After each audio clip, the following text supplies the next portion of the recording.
at that. Crazy. Oh! What is this thing, Charlie? Oh my God. What we dreamed about. Oh my God. It's a cob. Oh my goodness. It's a silver cob. Oh! It could be. I see it right here. It's an Ariel! Oh! Oh, wow! Oh, is that it? It is a cut Ariel. Oh my God! Oh, that is a nice copper coin, but oh, Doug, do you know what time it is? 45 up. Who says 45 of, Doug? It's quarter after.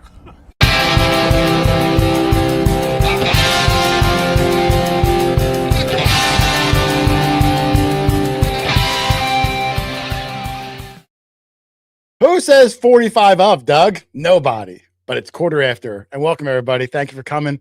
It's got an action-packed show tonight. We got the guys from Subterrix on. If you're not familiar with it, wait till you see the things this can do. Dare I say, and that's for Bree, dare I say, possibly the future of metal detecting when you see how powerful this program is. So tune in tonight. It's going to be a really fun show. You're going to learn all about it. So I'm excited to have them on. They'll be on at 7:30 in 15 minutes. We like to get a couple of hellos in and do a couple of announcements beforehand. So before I bring in the guys, let me say a couple of hellos. I'll scroll back a little bit. Bill Hayes is here. Thank you, Bill, for showing up. Metal detectorist. There's Bree, one of my moderators. Thank you very much for being here, Bree. Brady Epperson is here. Brady makes some incredible napped knife blades. Super talented guy. If you've never met him before, go check him out. Debbie Schiffler Blades is here from American Digger Magazine. How are you, Debbie? Good to see you. Tom Groves, Magic Man Texas, the Jukiewicz. I know I butchered that. I'm sorry. Oh, is it Teresa Jukiewicz? I'm sorry, Teresa Jukiewicz. Smoking Louie is here. J Diggs History is here. B Higgles is here. How are you, brother? Time to get Subterrix. That's right. Amanda Collins, Rich Van Winkle, who I'll have on in a second. NEPA History and Archaeology Search. Vets Diggs Beeps, who was going to be on the show as part of the Subterrix crew. Everybody. I saw Teresa, the treasure hunter, is here. Another one of my moderators. Thank you, Teresa, for being here. And Alicia. Excuse me. Hot Mess Fishing. Alicia is here. Thank you, Alicia. Let me bring the guys in. It's going to be a lot of hellos today. We got a lot of stuff to get to. So let me start them off with, of course, Mr. Dog Tag Doug, Mexican Doug, Jane Fon Doug. How are you, Dougie? Good. Oh, man, it's been a busy week, Doug. We got a lot of stuff going on I'd like to try to get to before the Subterrix guys come on. We only got 12 minutes or so. So if not, we'll get to it maybe next week or after the show. But lots of good happenings going on this week. I'm excited to say. Let me bring in Rich also so we can kind of get some of this started. Hello. There he is, Rich Van Winkle. How are you, Rich? Good. How are you guys? We are living the dream, my friend. Living Rich, the dream. am I imagining, or is your beard actually getting longer? It's out of the frame. It's out of the frame. It's getting longer now. My hair is too. I have it back. Yeah. Wow. It's a good look. But once your beard's out of the frame, you know you've made it in the beard community, Doug. You know what I mean? I don't even know how far down it goes. It could be on the chair for all I know, resting on the chair. So lots. Wow. But good to have you here, Rich. Charlie wasn't feeling too well today. He's fine, just a little under the weather. So we wish Charlie a speedy recovery. He should be back digging with us soon. So I'm excited for Charlie to get back out. Couple of announcements real quick, Doug, before the guys come on from Subterrix. Of course, I'd like to lead off with Lindiana Jones, who will not be here tonight because she is in Lititz, Is it Pennsylvania, Rich? Yeah. Pennsylvania. Lynn is doing her one of her antique shows this weekend, the 63rd annual Lititz Antique Show, or however she pronounces it. We'll go with Lititz, whatever it is. Yes. If you're in the area, or if you're not in the area, go check out Lynn. You'll see some incredible one-of-a-kind antiques, pilgrim era antiques, and you meet Lynn, you get a picture and all that stuff, and you'll have a good time out there. So if you're in the area or not, go check her out. Lancaster County, yes. So very exciting. So there you go. That's for Lynn. I also want to announce real quick before it starts, and it's early, so I'm going to run this throughout the show. But Ryan and I guess all the guys from Subterrix were nice enough to offer a giveaway for tonight's show. So naturally, I thought they would give away like a membership to the program. But dare I say, they surprised me, where they are offering instead to give away tonight an 1806 silver draped bust quarter. One of the few silver coins I've never found, Doug. Yep. Impossible to find. So if you want a shot, we're going to give it away today, courtesy of the Subterrix crew. Make sure you type in Subterrix sometime during the show in the chat. Only once. That's good. I'll run the banner across the bottom. But if you want a shot at winning one, even in this condition, Doug, fair too, probably a $400 coin. Yes. Again, like I said, never have I found one. Drape bust quarter, mintages right there. Early U.S. silver, 200,000 made. That's it.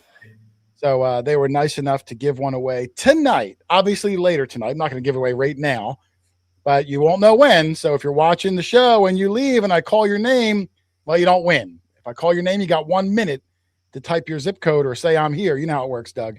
Yep. And So how do they apply for this? What do they they have to do? apply, if that's the term we're going to use. That's the quickest thing that came to mind. They apply by typing Subterrix into the chat. It's scrolling across the bottom of the screen. Subterrix.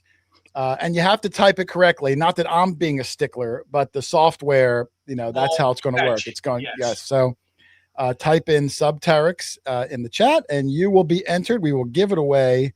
Do they have to put the hashtag before that or no? You know what? I would put the hashtag just to be safe, because I'm looking at, and it's only collected. That don't have it. Yeah, let me correct my banner real quick, because I'm only seeing. Hold on, let me hide the banner. I'm going to change it. I'm only seeing 6 people to enter so far, so I have a feeling. So I'm needed of the hashtag. Yeah, so I'm changing it. There we go. Now it's cute. Now it's tabulating. So hashtag Subterrix. Thank you, Doug. Wow, you contributed an incredible amount to the show. Can I go to sleep now? Yes, thank you. Good night, everybody. No, I wish I could enter that, because you're not eligible. I'm sorry. I already begged and it got me nowhere. I'm never going to find one of those. Well, listen, like I said before the show, with the Subterrix program, it may be easier. Thank you, Doug. Yeah. That's right. Maybe now we have a slightly better chance, or maybe a much better chance. And that was with no cue card. Yes. Well, I said it before the show. Did you? Oh, okay. I knew I heard it somewhere. And then 2 quick announcements. I'm going to try to fly through them. One, I mentioned it on my Facebook a day or 2 ago. Netflix added our Beavis and Butthead season to the Netflix lineup like 4 days ago. So it's trending again. So if you didn't catch it the first time and didn't subscribe to, what was it on? Paramount Plus. It's now on Netflix. We're in episode 1. Go check that out. I was in it. Doug was in it. Lynn had a cameo. Rich, you see his knee for 1 second. Just 1 second. Yep. I'm not sure why they did that, but go check it out. Beavis and Butthead, episode 1. And then the other thing, and this just happened today. Do you guys remember? Probably not, but about a year ago, Doug and I were hunting alone at this house, and Doug found a class ring. And the video came out. I told the story on the live show before that Doug went to the high school, sat down with the principal, went through the yearbooks, found the person we thought it was, and the guy thought we were scammers and didn't get back to us. Well, I re-edited the video. I re-edit clips and I post them as YouTube shorts just because I enjoy doing it. It reaches a different audience. So it takes about an hour because you got to stretch it and skew it and recenter and the whole deal so it looks good for a YouTube short. Well, I put that clip, which was from like a year ago, as a YouTube short 3 days ago. And as of showtime, it's at 1.3 million views. So I don't know what happened. It's just really taken off. Wow. So of course, it reaching that many people, I have 4 people so far claiming to be this ring owner, and we're going to try to vet who it was, if it was one indeed. So we might be able to do a ring return a full year later because I re-edited this software and had it on a different platform. And for whatever reason, it's exploding on YouTube. I might even hit the 100,000 subscribers in a week. I've gained 1,600 in 3 days, Doug. Wow. So, On yeah, the really. Hoarder channel. It's on the Hoarder channel in shorts, or if you just go to YouTube Shorts and scroll, because it got so many, it'll probably pop up automatically. The additional subscribers were on the Hoarder YouTube channel, correct? No, not necessarily. If you're on just like a short, you just scroll, you'll see like a dancing turtle, and you'll see like a guy working on a car, and then you'll see like Rich dyeing his beard hair, and then you'll see this. Like it's just random. Like you don't know what it is that you're seeing. But anyway, we might be able to do this ring return a year after you found it. So I'm really excited that Doug might get his ring return moment. We shall see. That'd be great. A lot of people. I texted the principal. I have yet to hear back. He might be on vacation, but yeah, we'll get it done. I mean, like I said, I will hear from him. He's good about that. Yeah. Now we're going to get it out, and in the clip I show the intersection. So a lot of the people commenting saying, "Yeah, it was on the corner of blah blah blah blah." Well, of course I showed it. So like, I have to vet the people. We have ways of vetting to make sure, but we're going to try to get it to the rightful owner, and we'll call the news again, Doug. We make a big deal out of everything because that's what we do. That's what we do. If they don't make a big deal out of it, we will. I'm going to make a big right. If no one else makes a big deal, I make a big deal out of it because no one else is going to do it, Doug. Yep. And then last announcement. Let me bring this up too. Last announcement. If anybody didn't catch it earlier today at 12 noon, Nokta went live. Doug, I don't know if you know Nokta went live. I was in the hospital. Oh, okay, that's right. Doug was in the hospital. He's in the hospital like every other week getting tests done, but he's the healthiest guy I know now. Nokta did a live because they made a big announcement on the Magnetar 9000, their new gold pulse induction machine, that when it came out a month ago, Doug, it was, retailed for, I think $99,000, $9,500, something like that. Well, they announced it today, Dealick, that for a limited time, I don't know how limited, they're lowering the price all the way down to $5,000. So almost cut in half. So I thought that was really huge news. I mean, I could have saw 10% off, something like that, but to cut it down like 40% is pretty darn amazing. So if you are someone that likes looking for gold, always wanted to look for gold, you need a pulse machine that'll go down 2-3 feet and find some little tiny nuggets. Hey, you got a good new machine in the mix, and it's a pretty good price because its competitors are in that $9,000-$10,000 range or more. Go back to that last picture. It was just a still I took of Dealick doing it. It's not very flattering. Well, no. Is that DJ Dealick scratching records on her? That's Dealick on the left. I have no idea who the guy on the right is. Just probably like a still she had from the show. All right, let me remove this. Yes, Andrew said 2 coils, 45% off. Still 2 coils, still waterproof. All the kit and caboodle. Go find yourself some gold, Doug. Now, talking about go find yourself some gold. If you're not sure where to look for gold, Doug, or old relics or silver or anything like that, if you watch tonight's show, I'm about to bring in the guys from Subterrix. Now, this new Subterrix software does some pretty remarkable things, and it would be a shame if I explained it all to you because these guys know it like the back of their hand. So let's bring them into the show. We're going to go into the entire software suite, every nook, every cranny, so you guys can find some incredible things out there. So let's bring in 3 of them. The creator and founder, Mr. Ryan Marcus, is here. His partner in crime, Merrill, Metal Detecting NYC, Kazanjian. I hope I got that right, buddy. You got it. And then our buddy, Vets Digs Beeps, Joshua Sipes is here. So thank you, all 3 guys, the Subterrix crew. I appreciate you joining the show. So thank you all for making the time. So happy to be here. Awesome to see you guys. Oh man, it's exciting. And listen, I know there was a ton to get to. We were, all 3 of them were fortunate enough to give us our own private show about a week ago to go over everything. And look, it's overwhelming. There's so much stuff. So having it done again a week later will be a nice refresher because we play with it this week and use some of the modules, and it's really impressive. So let's jump into it, guys. And Ryan, I'm going to start with you. before we get into all the modules, for people that have never heard of Subterrix before, what exactly is it and what problems does it try to solve for people? Yeah, well, first of all, thanks for having us. We've been really excited to join this show, and I followed you personally, Jason and Rich and Doug for a long time. Subterrix was the birth of me actually becoming very frustrated in the sense that the entire industry, outside of the advancements and the metal detectors themselves, has been essentially left in the Stone Ages. Subterrix is a research and analytics platform that is intended to complement the skill set that any one given detectorist has. This platform and these programs, these tools are not intended to replace skill. There's never going to be a circumstance where someone that's detecting for 10, 15, 20 years is going to be outshined by technology as a standalone. The platform that we have, which consists of over 330,000 lines of code, over 300 different APIs, and over 77 million data points, is intended to put all of the information and power into the fingertips and doing research and analytics, and then giving the detectorists the power to apply that towards whatever plan and as far as however they may want to execute.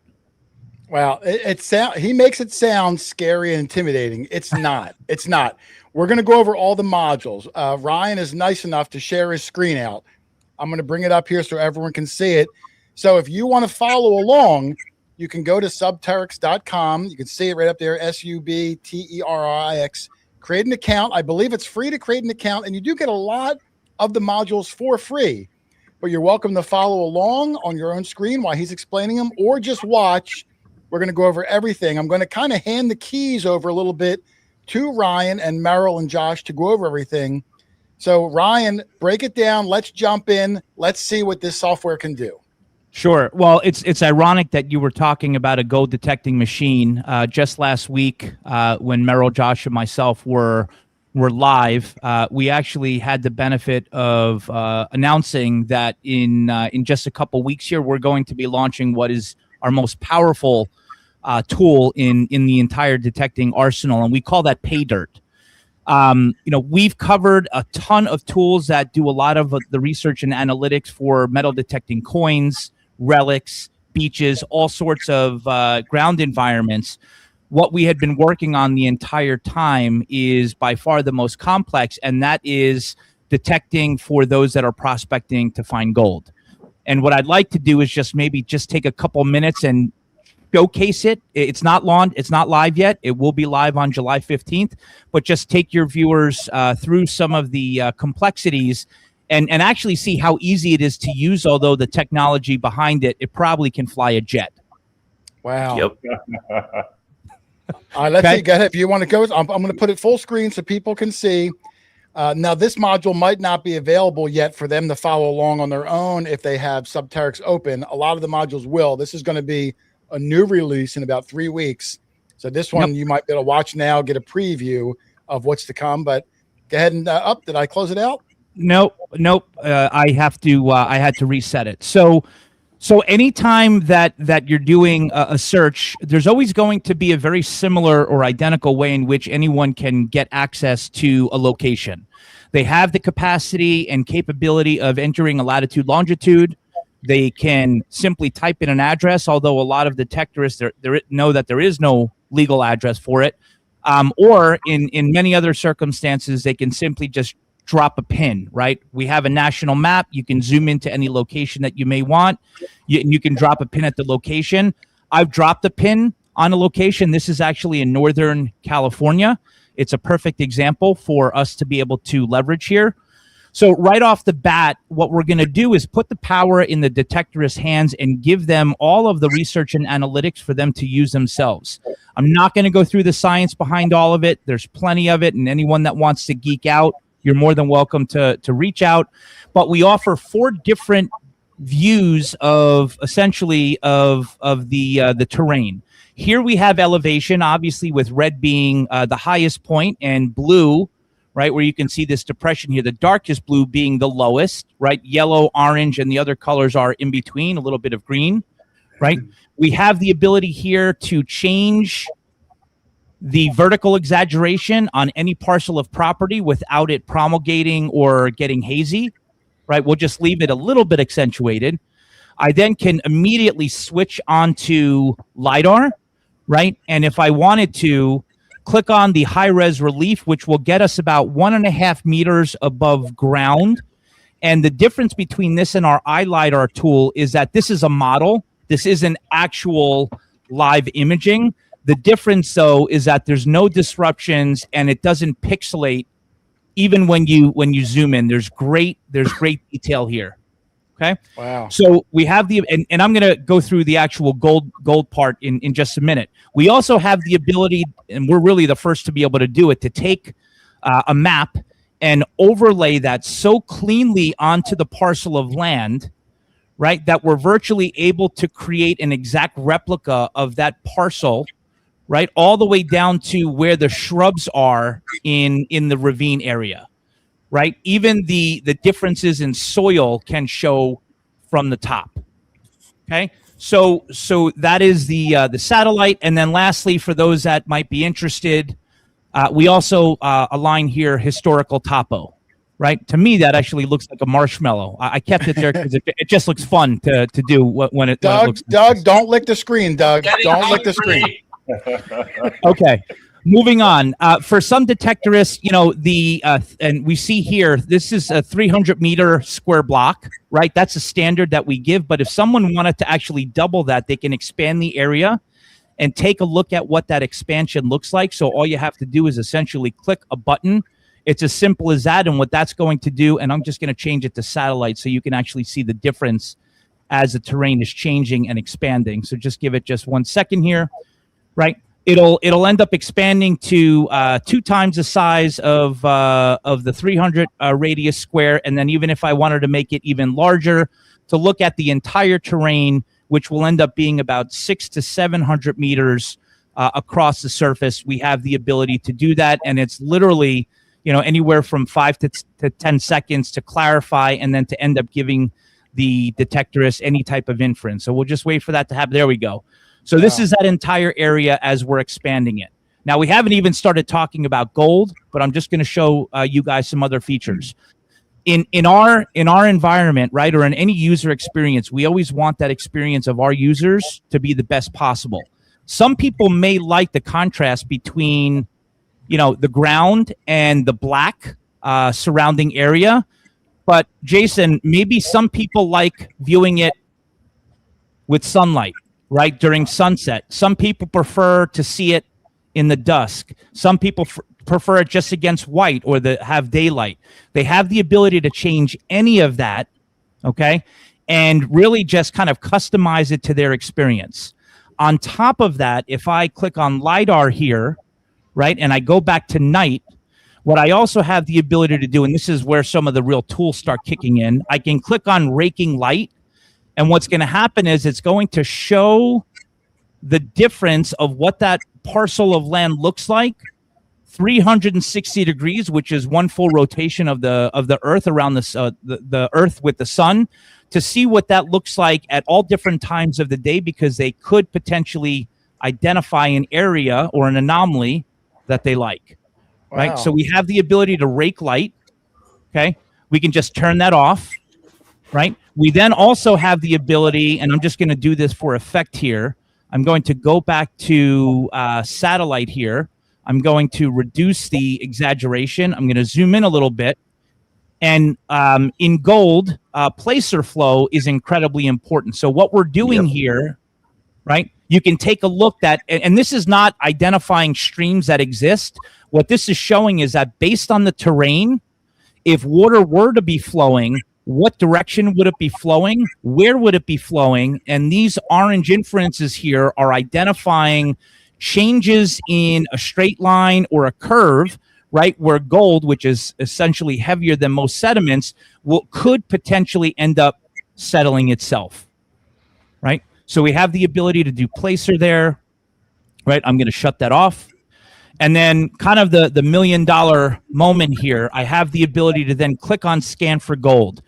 What this is now doing is that this is taking the very well-known ground terrain technology that we've applied within iLiDAR, right? We've ingested hundreds of periodicals and historical knowledge within regards to how does the ground look, what are the changes, what is the soil like, and what's going to end up happening is it's going to always give us anywhere between 3 and 5 of the best potential locations where gold may exist. So you'll see here, this isn't just we're throwing a point down and saying, hey, best of luck to you, right? This isn't an overlay like some of the other platforms that are out there. What it's first going to do is it's going to tell you what the outcome of that scan is and the justification and the logic behind it. By the way, our platform has a zero hallucination policy with artificial intelligence. So this is all based on real data. If there's nothing there, it's going to tell you there's nothing there, you're beat. Okay. What it's then going to do is identify for you the 5 top locations, right, that you can simply click on, right? And it's going to identify for you whether or not this land is open and public, claimed, private, off limits, not yet determined, and then more importantly, why it's telling you to search in that area in that particular order and what it's seeing that you need to know. Wow. Okay. In addition to that, what I think is even cooler here is I can click on view in 3D, and what this is going to end up happening, what's going to end up happening here, and this is kind of like my aha moment, right? This looks like a satellite. It's not, right? We have the ability to go 3D pretty much anywhere we want, anywhere in the United States, and it's almost as if like you're flying a drone, right, to look at that particular location in the event that you're actually interested in viewing there. In addition to that, just like the other parcel, we're able to change sunlight, sunrise, dusk, dawn, and day, right? So this is national. This is all rendered, right? And it's intended to put the power back into the hands of the detectorist. Lastly, as I go back to this area, I have the ability to expand on the locator map here. Okay, it's going to essentially give you the same look, but we also have incredibly powerful, and essentially what we're doing is we're bringing iLiDAR, which is our very well-known LiDAR technology, to this inference. And obviously this is a mountainous area, so it needs a couple minutes to promulgate, but it'll end up being crystal clear once it promulgates, right? We also, by the way, with LiDAR have the ability to also make it 3D. Hold on, I'm still Googling promulgate. Essentially, it's the opposite of pixelation, Okay. right? And then lastly, a historical topo, right? So our intention here is not just to throw 41 layers of information, right, and saying, hey, here's where something may be. You do all the research and analytics. What we want to be able to do is complement that and actually put logic behind it and put the opportunity into the hands of the detectorist. Lastly, before we move on, Jason, if I'm interested in scouting this area, and there are some areas that I'm picking up in any particular point, I can click plant a flag here. I can simply click on that area. I can type in anything that I want as a title. Okay, I can type in or fill the deposit, active claim, whatever it may be. I can upload a photo and I can save a flag there, right? So that the next time I come back, I can look at it. And then if I wanted to get an idea of what the soil composition was like on any parcel of this property or any parcel of this area, I can click on it. And what's going to happen is on the left-hand side, it's going to end up doing an incredibly detailed terrain and soil analysis. And it's going to tell you the type of soil, the bedrock, and the mineralization of all those details. Wow, Okay. That's incredible. You didn't even mention this last week. You guys have been working on this nonstop, I guess. It's been nonstop. And then lastly, we have the ability to actually go through the terrain and see what this looks like from underneath. Right. It So looks we can like, it looks like an Iron Man movie. You know, all the I'm serious. I mean, it just looks so incredible that the average person is going to have access to all this. Yes. The Ryan bot loves he codes. It is artistry. It is artistry. It's beautiful. It really is. It's beautiful. Yeah. Well, Ryan, how again, did you get to one of those points? How would you get to one of those points? It's a great question, Merrill. So this isn't launched yet, right? So it's still not out of beta, but essentially what you'll be able to do is click on any point here, and what's going to end up happening is actually you might be able to, no, you can't do that right now. You can click on any point, and where that point is, there will be a QR code that will pop up. You will be able to scan that with your camera. It will natively open up Google Maps so that you can type in Jason in this particular case. And then when you get close to that location, you just open that point in Google and use your phone as a compass to actually get there. Perfect. Wow. So for anybody who's seeing this for the first time, this is one tool, okay? Like we're trying to do the global take on metal detecting. There's several different types of metal detecting. Ryan Bott, as I like to call him, he works so hard on the coding of this.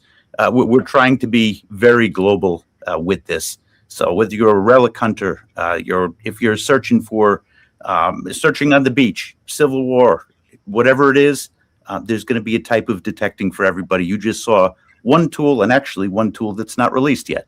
Correct. Yeah. And then lastly here, there's just ground profile. Sorry, Jason. So That's okay. any detectorist, if they want to take a look at what type of soil and what type of bedrock there is, it's going to do the analysis for you. This in particular in this area is called macrostrat sandstone mudstone, and it's going to tell you the depth of it and the mineralization.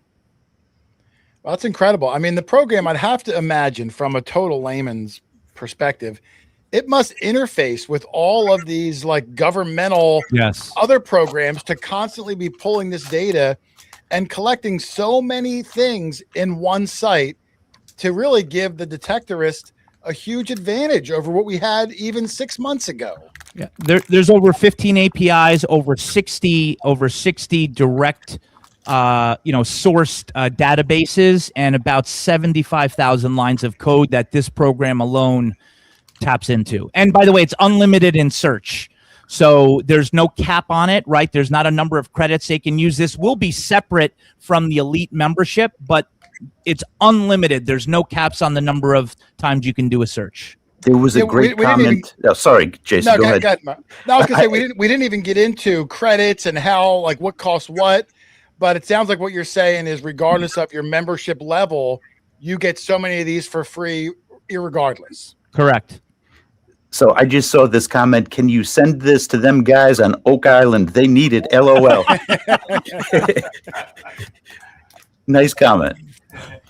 That's pretty pretty funny. Yeah. Well, it's very impressive. I mean, this was something even new to me. I didn't even see this on our thing last week. So it just shows how much love and time and effort they're putting into this software. Yeah. So kudos to you guys. Thank you. Now, of course, Ryan, I mean, from me, a guy who loves old relics, loves old coins, when you say the word LiDAR, like my ears pop up because I just love the program. Although it can be intimidating, your app has a fantastic LiDAR tool. I would love to kind of get into that only because, man, we were using it for this weekend. We went out. It was a gigantic property. We had to get the LiDAR out to try to look for wells and old cellars and everything we possibly could. I thought it was absolutely terrific. And I know that and this is available now, right now. If you're going out tomorrow, you could sign up and get this today. And instead of having 2 football fields worth of area and you don't know where to begin, it brings you right into the hot spots, which I think is such a valuable tool. I would love if you can talk about your LiDAR, how it works, and how people can access it. Yeah, absolutely. Can you guys see my screen? Yes. Yep. Awesome. Okay, so it's been about an hour. I actually ran a LiDAR search a little bit earlier, but it actually continues to look for changes within the terrain about every hour and a half that it's actually running a fresh scan here. So our LiDAR tool, in my opinion, is as good or in some circumstances actually better than being military grade. There's a specific reason why. I won't go into the details, but the fact of the matter is that most LiDAR tools that are out there really only have a max capacity of getting down to about 20 meters from surface level before it starts struggling with its pixelation. Okay. Ours doesn't do that, right? So if you're looking at the LiDAR screen right now, what we're doing is we're hovering over an area that's relatively close to my house in New York, in a borough of one of the 5 boroughs of New York. And the difference is that with our LiDAR program, and by the way, the LiDAR itself, completely free, right? So you can do an unlimited amount of analytics and research and get this tool for free. There are some things that we will be displaying, Jason, that are for elite members only, right? But the fact is that our LiDAR, the native LiDAR itself, is absolutely free. And let me say, Ryan, just to cut you off, is that you're going to see throughout the show that what this software can do. I mean, it does offhand. I can think of like 10 amazing things. The LiDAR alone for free is worth you guys to go sign up for. Totally free. Put in your name, create a username, password. That's it. You're in, you're done. If it was this tool alone, I'd still have them on promoting it. And it just builds so much more on top of it. So I just wanted to say kudos alone, even for the LiDAR, how you did such a good job, how you, whatever that word was, poopagulate as you go in. Word of the day, promulgate. Promulgate.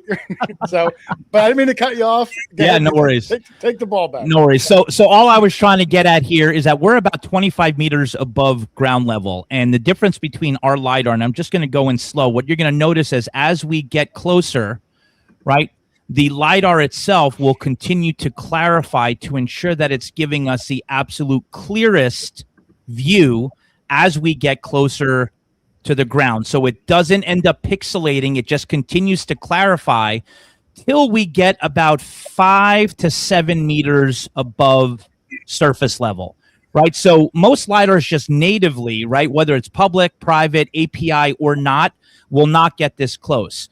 But even if you're not able to get this close, what I find the most useful for this LiDAR tool is not just the fact that we can go in a north-south, east or west direction. Similarly to what I showed before, Jason, you know, when you're looking at LiDAR, most people want to actually be able to look at it do it like a surround and see the native ground around it to see if there's anything else from a different angle that you haven't caught before.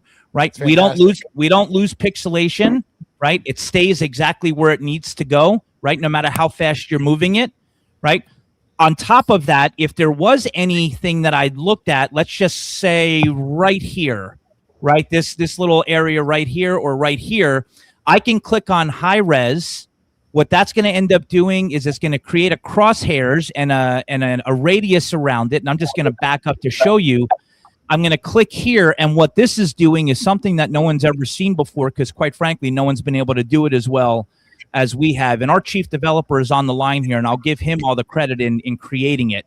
What it's going to do is it's going to end up getting you till about 1 meter or 1.5 meters above surface, right? So that it's going to pick up all of the extra details on the surface, what's below the surface, any foundations, any cellars, that otherwise a regular LiDAR would not have been able to get. Okay. Yeah, I've used other LiDARs, and when you zoom in, it pixelates, and then you can't tell what you're looking at, and you got to pull back so far, and then you kind of lose it because you're not close enough, and it can get frustrating. I love how it, whatever the word is, poopaloopa gates as you come in, because it just makes it so much easier for a total layman like myself. Yep. It's literally click, point, and shoot. That's about as easy as it is. By the way, I know all of this sounds really sophisticated. Keep in mind, my dad's 75 years old. He barely knows how to turn on a computer. After playing around with this for 5-10 minutes, it's literally dummy proof. Brian, this weekend we were going to a spot, Doug and I, and Doug, I had to help him logging in and all that because he's not the #1 computer user in the world. Once he logged in, he was sending me screenshots of LiDAR that he was able to figure out, take the scan. No, I say screenshot. He held his phone up to his laptop because, but he got it to work. He got it to work. I thought Doug was going to send a fax. I ran out of onion skin paper. Fax is too futuristic for Doug. You know, I'll just say an interesting point here. Do you know that faxes still are by far the most secure way to send a document, even in today's Probably. technology? Wow, I did not know Yeah, that. yeah. Wow. It's just a little interesting point there. Anyway, for those that are a little bit more geekish or like to geek out when it comes to looking at things that are really cool, there's also a 3D tool. And basically what this is going to do when we click on it is it's going to remove the hillshade, right? So think of hillshade as essentially like liquid rubber that goes over millions of little dots here. That's why you can see the terrain so well on a LiDAR screen, right? Well, we've removed that here. So what we're looking at is natural LiDAR without the hillshade. And I'll just ask you guys to take a guess as we're looking at the surface level here. Tell me what you think some of these little floating little dots or bubbles might be. Oh, let's see. I'll have anyone go into the chat and put it in there what you think they might be. Doug, do you know what they are? Bushes. Mushrooms? Bushes. Oh, bush. Okay. All right, bushes. Yeah. Doug, The red ones may be trees with a higher elevation. I'm seeing trees also in the chat, so I think people were savvy to you, Ryan. correct. No, that's great. So what you have the ability to do, right? Because you don't want to see that when you're analyzing the ground, you can simply click on ground only, and now you're literally just getting the surface, right?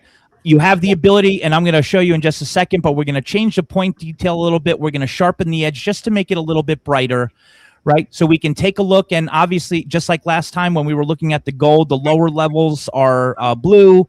The higher it goes up, it gets closer to red. But what we're looking for here is obviously depressions and unnatural areas.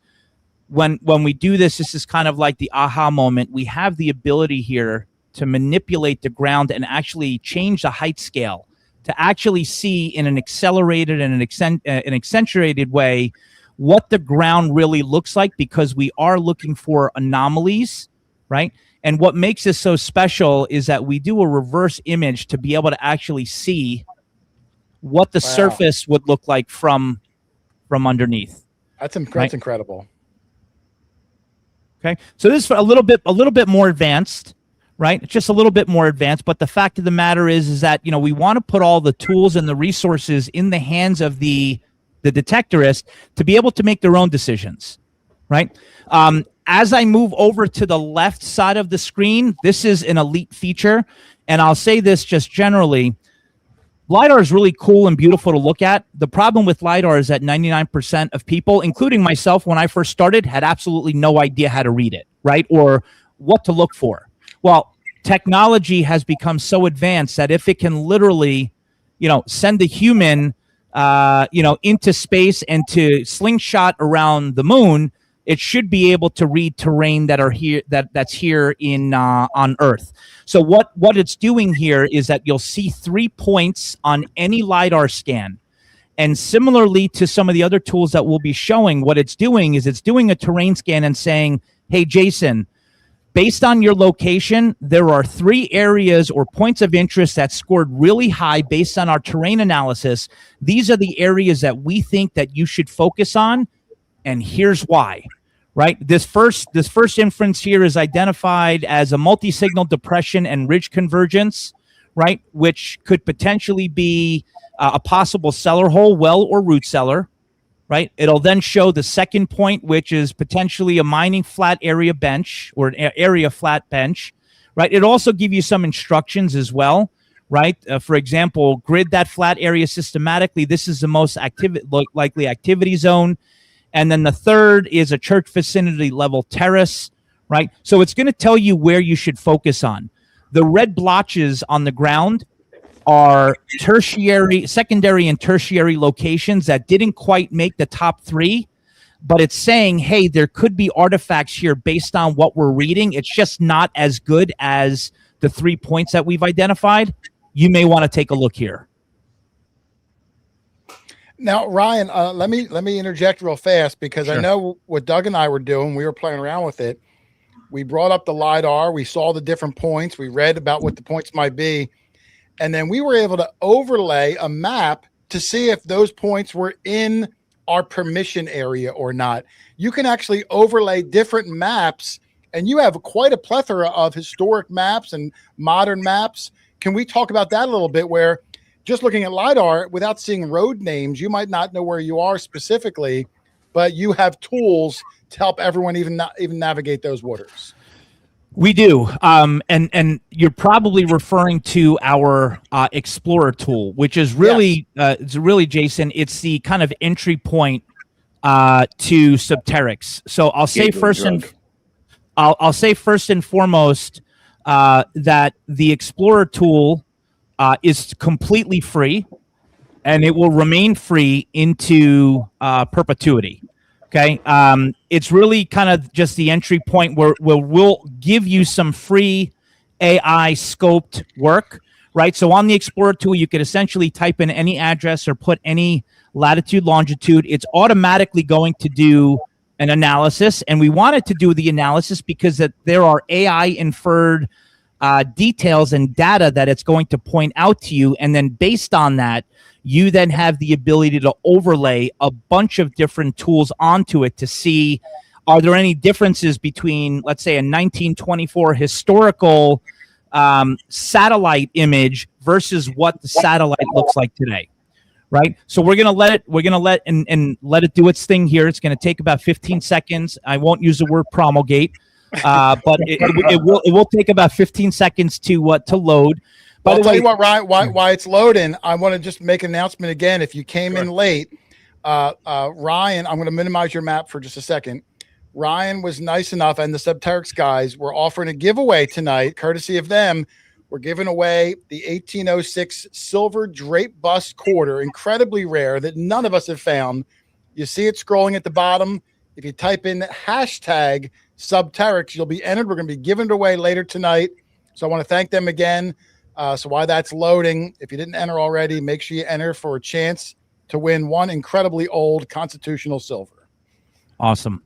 So it's loaded, or I should say promulgated. So now you're looking at a search within, maybe a 5-mile proximity. And basically what it's going to do is it's going to give you different points, right? And I can simply click here. And the legend basically color coordinates for you what areas that you might be interested in. By the way, this is our least powerful tool. We're going to go into the Expedition Planner, which to me is kind of the crown jewel of Subterrix, and we're prepared to show that. But at the bottom line is that the key here, or the legend, is going to show you different areas that you may want to focus on. So if I scroll in, this is the actual location that I put in, right? This just happens to be where I am right now. Right, it's pinging off of a satellite. But if I click on any point here, so for example, I just clicked on the Kreischer house, right? It's going to give you historical analysis as to why it's identify that particular location as being a place where you might consider metal detecting, right? It's also based on the soil and based on the location. It's going to give you some detecting tips, right? So I can do that basically anywhere I want, and it will give you very light detail as to historical values on, military sites, historic buildings, historic structures, historic objects, mine sites, ghost towns, and you can simply just have some fun and do some analysis. And I'll show here, this is a cemetery. You'll notice that the system is smart enough to identify, hey, that's a big no-no. Right? Cemeteries are often off limits. You're going to want to really contact your town to determine how far you need to be from a cemetery or burial ground in order to metal detect. Right? So, and the reason why we do that is because we always assume that our users are very smart, but we also have to be good stewards in this hobby. Thank you. Yes. So with that being said, there are a couple of other really cool free tools. If you are the type that's doing the analysis and you found something that you like, you can simply click on add a research pin, drop it anywhere you want on the map, right? Let's say you were in this area and you found something like a foundation that you might be interested in going back to. You can set the confidence. You can do your due diligence and find out it's from the 1800s. You can add photos, and at this juncture, you can save that pin, and that will forever stay in your Explorer tool. Okay. You, of course, can delete it, modify it, do whatever you want. For those of you, I think it was B. Higgles who I saw here before. Hey, Brian, how are you? I think Brian said to me that he's got like, I don't know, 3,000 or 4,000 latitude, longitude coordinates, and it would be really cool if he can upload a KML file or a KMZ file, right, to the program so that he doesn't have to do all the work over again. Well, you can now do that. We just pushed that update here. Wow. Okay? In addition to that, we have a ton of layering, right? So if you wanted to look at, first and foremost, historical topos, they're all there, right? They're all overlaid on here, right? So I'm looking right now at a historical topo from 1900. Here's 1905. Here's 1921. Here's 1942, right? You can change the opacity depending upon, you know, whether you like to see things or not. But right now there's 17 topos in my area. Okay. If I float that off, I can also take a look at a modern topo. The last modern topo that the US government did, I think, was in the early 80s. There's literally zero delay. You can scroll out and scroll in as much as you want, and you're going to see this modern historical topo. As I mentioned a little bit earlier, historical aerials, right? So I'm going to zoom out here, and I'm just going to give you guys an example. So this is the area that I started with. And in New York right now, the oldest topo, right, I guess it was a hot air balloon, came in 1924. Well, I have the ability to overlay that, right, and clear the saturation out. So if I'm looking for a specific area or a structure that existed here in 1924 that no longer exists, I can do that very easily. And by the way, the ground clarifies even when you zoom in. So it's pretty darn clear for a 1924 historical aerial. Right, it like hurts my soul that you called this our least powerful tool. I love Explorer. I did too. We used it the whole time. I thought it was great. Ryan, I have a quick question, and I was going to wait till questions at the end, but I don't want to forget. I thought it was a good one. Alabama Digger had asked, is this private, meaning that like, if you drop pins and things like that, you know, you don't want everyone in the world to know your good spots. Is each person's individual information private? It is 100% private to the point where we can't even see the data.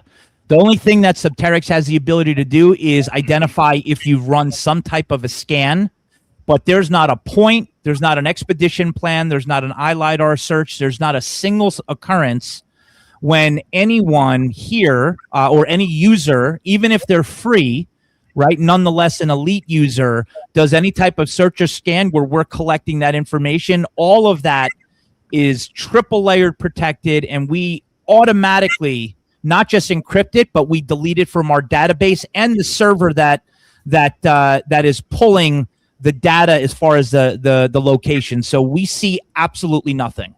Well, that's great. I mean, incredible there. Not that I don't want to see Merrill when I show up at my spot this weekend, but it's nice to know that he'd have to ask first. It's always good to see you, Jason. You too, my friend. Go ahead, keep going, buddy. I'm following your lead. It's so much. No worries. We just had a question in the comments, like how much does this cost? There's a few people who hasn't seen this yet. Really quickly, there's no credit card information. What I suggest that you do, you sign up for a free account to start. Ryan could take you through the other plans, but you start with that. You get 20 credits per month. Kick around our tools, see if you like it. Most people do. Most people wind up signing up for the full plans after that. Yep. I can see everything why. you've seen here is completely free. It costs a big goose egg right now. Wow. Yeah. So you get an awful lot for nothing. And then when you do go to the elite, you get even more. And I'm going to have Ryan keep rolling with it because it's a lot. That's why I said play with it, you know, while it's going, or rewatch the show later and scroll through, because once you do it once or twice, it becomes second nature. Don't let it intimidate you just because, you know, Ryan's explaining everything. It's not that difficult to use. Doug, who's the least computer savvy person I know, was sending me screenshots of LiDAR images. So, you know, this is important. Sorry to cut you off there, Jason. Okay. Also really important too. There's been people that have started looking at it on a phone. No. Do not do that. yet, at least. Do not do that. You got to have a computer for this as of right now. Obviously, there's plans down the road, but this stuff is very powerful and needs a computer to run. If you think about apps, the nature of apps, they're very, very simple. And it would actually require several apps in order to, encapsulate everything that we got here. So as of right now, while we solve this, you got to use computer. It's not going to work. I wouldn't even recommend a tablet right now. It's got to be computer. It's way too powerful for mobile web version. And although Merrill and I can't announce anything today, there's going to be some pretty exciting news coming in probably the next 30 days or so within regards to taking a lot of these tools and putting that on a tool that you can take with you. But for right now, everything that Subterrix does is pre and post metal detecting analytics. Okay, so before you go out, and it sounds like they're working on, well, there'll be maybe some sort of at least a light version. So get in now. You'll know how it all works and take advantage when it's ready. Super excited. I did see someone ask about, what happens, if it's free, then how does it work? Every single tool that we have a universal credit system. And what that means is every single month as a free user, you have 20 credits aligned to you or allocated to you, and that resets on the first of each month. Our tools range from 1 credit per scan to 5 credits per scan. So if you like a tool that's only, let's say, 2 credits, you can run that tool 10 times a month completely free. You can do a derivation of different tools as well. The tool that we just showed here, the Explorer tool, costs you nothing, right? And then for some people that want more than 20, we do have credit packs where you can buy 20, 30 credits for like $3. And for those heavy users that want to do a lot of the research and analytics, those individuals typically move up to what's called an elite membership. And depending upon how you come to us, it will be as little as $8.99 a month or as much as $19.99 a month. Right. So that depends if you're part of a club. Are they rooked in for a whole year? Is it a month-to-month thing? How does that payment structure work? Their choice. They can pay monthly, but they're going to get a bit bigger discount if they book the year. And they're going to get more credits. Annual elite memberships actually get 350 credits. Monthly get 300. Well, listen, I mean, as someone who metal detects year round, and I know a lot of viewers out there do too, it would behoove you to get the year one because you save a little bit of money, and it's not like you're not going to be using it this time next year. And I think, and I'll leave this up to Josh, who likes to come in. I think you even had a special for veterans. Is that correct, Ryan? Oh yeah, I'm gonna let Josh do that. Yeah. We have the Subterrix base camp. So anybody that's a veteran, thank you so much for your service.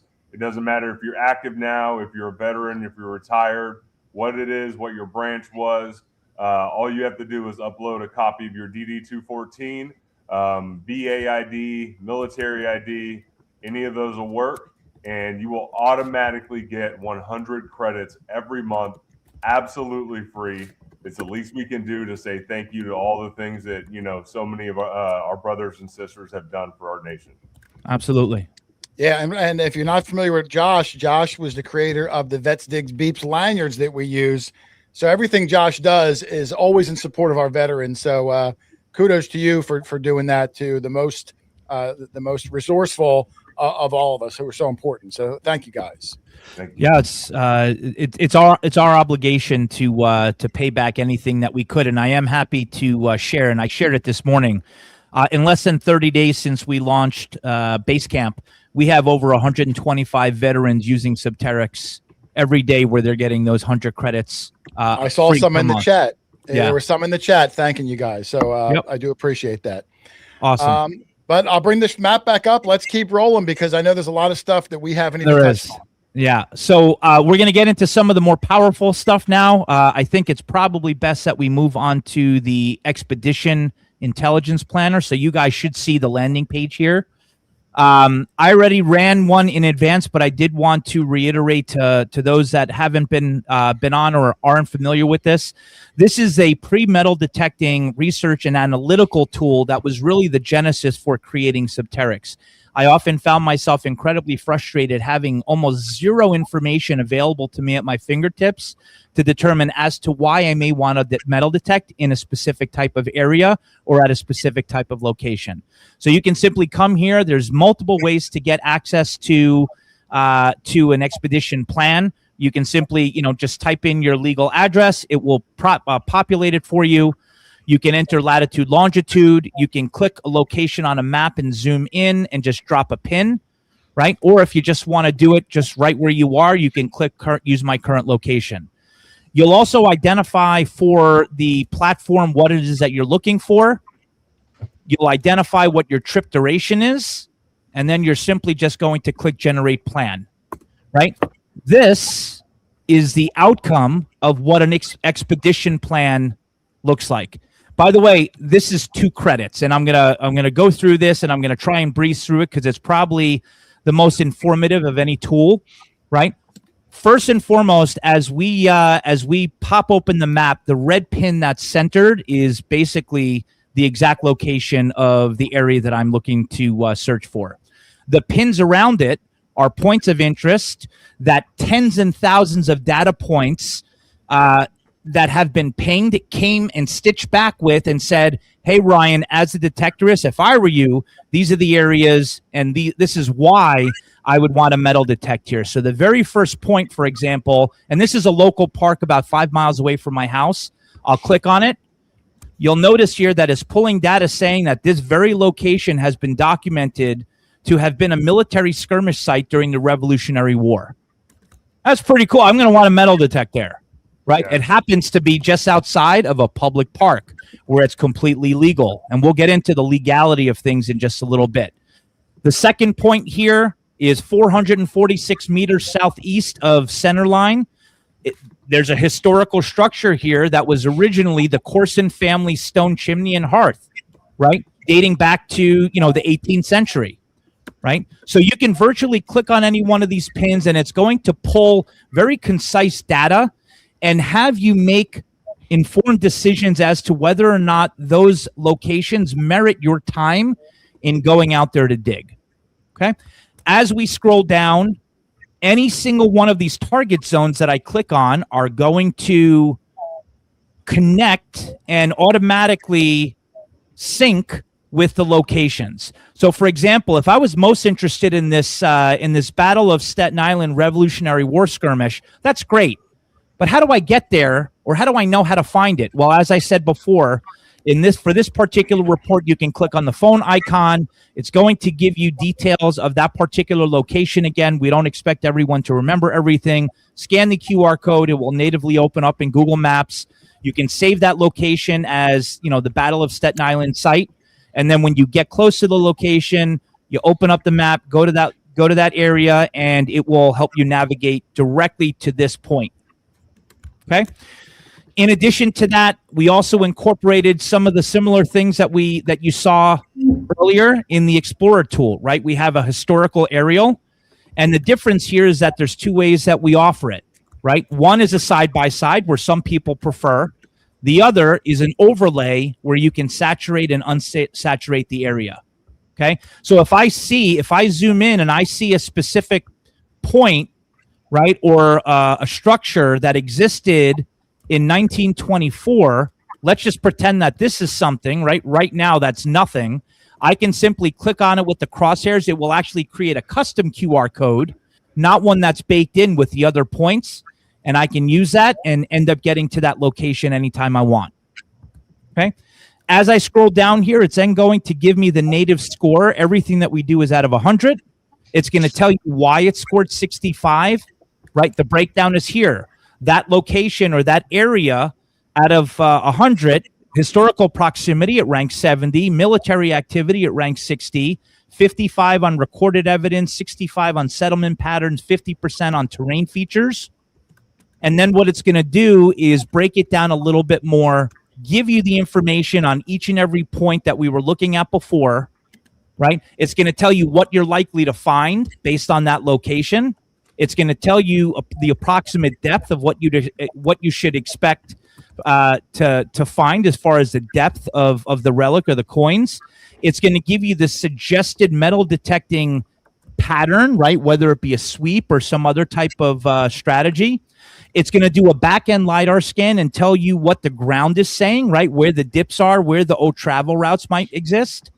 And then lastly, and my personal favorite, any one of these points, and this is probably the most popular feature within our expedition planner, we have access to historical architectural documents, drawings, renderings, newspaper clippings, other things that are both private and available to the public domain. We have the ability, and here, for example, is a Corson family stone chimney. I have the ability to click on any one of those points, and what the platform is now doing is it's stitching together all of the data points that it's collected in advance of this report rendering, and it's going to create an artificially created rendering of what that exact structure would have looked like in that time period. Right. What I find most amazing, and when I built this, and forgive my saying here, my BS meter kind of started taking off. Here's the thing. AI cannot possibly know whether or not this structure crumbled in the 1800s, in the 1900s, right? Or what condition it's in. So I want everybody to take a look at the width, the height, and the shape. In advance of this, what I've done is I actually pulled up what that chimney looks like, which is about 1.5 miles into the woods. It still exists, and it's very similar to what the rendering is. This is not a picture of it. This is just an artificially created rendering of what we have access to and showing you what that location might have looked like. And that could be for anything. Even if there's no structure there and you wanted to see what a location might have looked like during a Revolutionary War skirmish area, you have the ability to click on it, and based on descriptions of any types of battles, based on any military plans that we have, we're able to create probably with a 60 to 75% likelihood of what that precise specific area would have looked like back in those times. So what we're intending to do is not say, hey, this is 100%, but we're trying to bring history back to life. Okay. No, that's amazing. I saw a couple questions, and I just want to clarify only, and I know the answer already.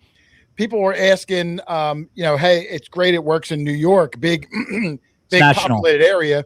How is it in a more rural area in the middle of Kansas or Arkansas or South Dakota? Is it equally as effective, even if there wasn't necessarily the military history and all that? Will it still give the detailed history of that area? Yes. You can, on our website, we have testimonials that we're very proud to publish. We have users. We have over 1,600 users now. I assure you that only about 30% of them are in the Northeast. We have plenty of users in the Southwest, the Southeast, the Midwest, the West Coast. The benefit that we have here, and what I'm really proud to say, despite the fact that artificial intelligence is actually created to please its master and to hallucinate, to give answers to the person asking it so that they're pleased, we have a zero tolerance policy on hallucination. If there's nothing in that area, you're going to get a very boring response. Right? It is national. We do have access. And again, that's part of why we're connected to 77 million data points. Some might not be as rich as New York or New Jersey, but we've got plenty of folks in Colorado and Idaho and Wyoming and Oregon that are using this every single day. That's good to know. So listen, you might not live in the most historic spot, but whatever's there, the program's going to tell you no BS added. It's going to give you the clues you need, and then you got to go out and try to find it. Thank you. Yeah, you're welcome. Lastly here, it's just going to map out your day, right? It's going to do the soil analysis and tell you, hey, based on the mineralization, you should probably hit this location at this time, right? Earlier in the morning, right? During sunrise or whenever. Here's the analysis itself. Every single user, when they register, they have access to load their detector into their dashboard. We've ingested about 15 different manuals of different metal detectors. It's going to help you calibrate your machine based on the soil mineralization. And then for those points that have not made it to kind of the top list, or if they are historically protected areas, it's just going to identify other nearby areas that you may want to consider metal detecting, but outside of those historical areas. So this costs all of 2 credits. Wow. Yeah. And again, I don't know if we got into the prices or not. Some people are asking how much it is for the year, because the year is probably your best value. Can we get in, even though there's more modules we haven't even talked about yet? Oh, yeah. What does this cost people so that they can sign up? Because it really is a tool that's almost invaluable. Yep. So anyone can sign up for free, and they'll get 20 credits a month. And again, depending upon what tool they're using, any tool will either be free or between 1 and 5 credits. If you need more than that, right, and you want to upgrade to what we call our elite membership, we have different price points. So we have a club section where clubs can actually go and register. We probably have about 50 or 60 clubs now. We launched that about a month ago.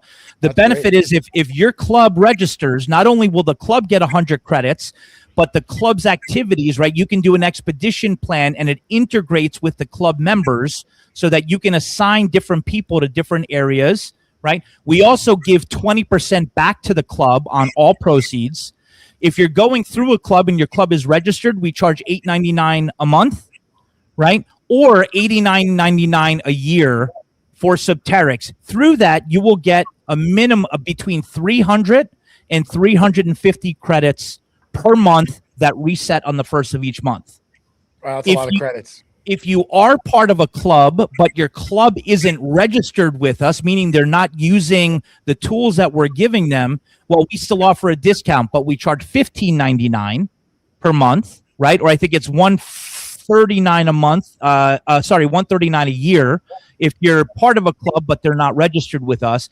And then if you're just coming to us direct and you don't belong to any club at all, we charge $19.99 a month, or I think it's $149 a year or something to that degree. But we do have a membership tab up at the top here that will essentially show you all the different prices.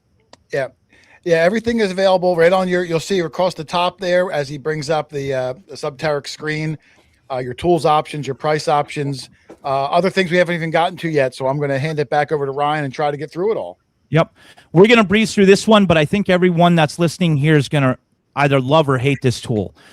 We just got through the expedition plan, and the expedition plan, everybody, is amazing for, and actually I'm just reading a comment here. Eric Sackman, can it get any more confusing? It's really not confusing. We're just going through a bunch of data. It's really, when you play with it, it's not that bad. It's just that when you learn it all in one kit and caboodle, it seems overwhelming. Go click around and play with it. It's just like using Amazon. Options. I think he was referring to the different price points. There's 3 price points. If you're part of a club, it's 1 point. If your club is registered with us, it's 1 point price point. If your club's not registered with us, but you belong to a club, it's another. And if you're not registered with any club when they're not registered with us, it's the same membership, but we give discounts because we're really committed to being good stewards and giving back to clubs. You know, we mentioned veterans before. What are we doing for people under the age of new detectorists under the age of 25? Yeah, well, I'm glad you mentioned it, Merrill. It's probably my biggest passion here, right? I'll always say, with the risk of insulting people, and it's not intended, this entire hobby has a gray-haired problem. I belong to or a no hair problem.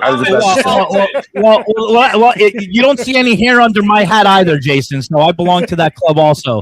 But the fact of the matter is, I belong to a club in New York. It's the only nonprofit club in all of New York City called Staten Island History Hunters. They've done more for me than anybody. However, the average attendee there, or the average club member, is probably 60, right, or 65.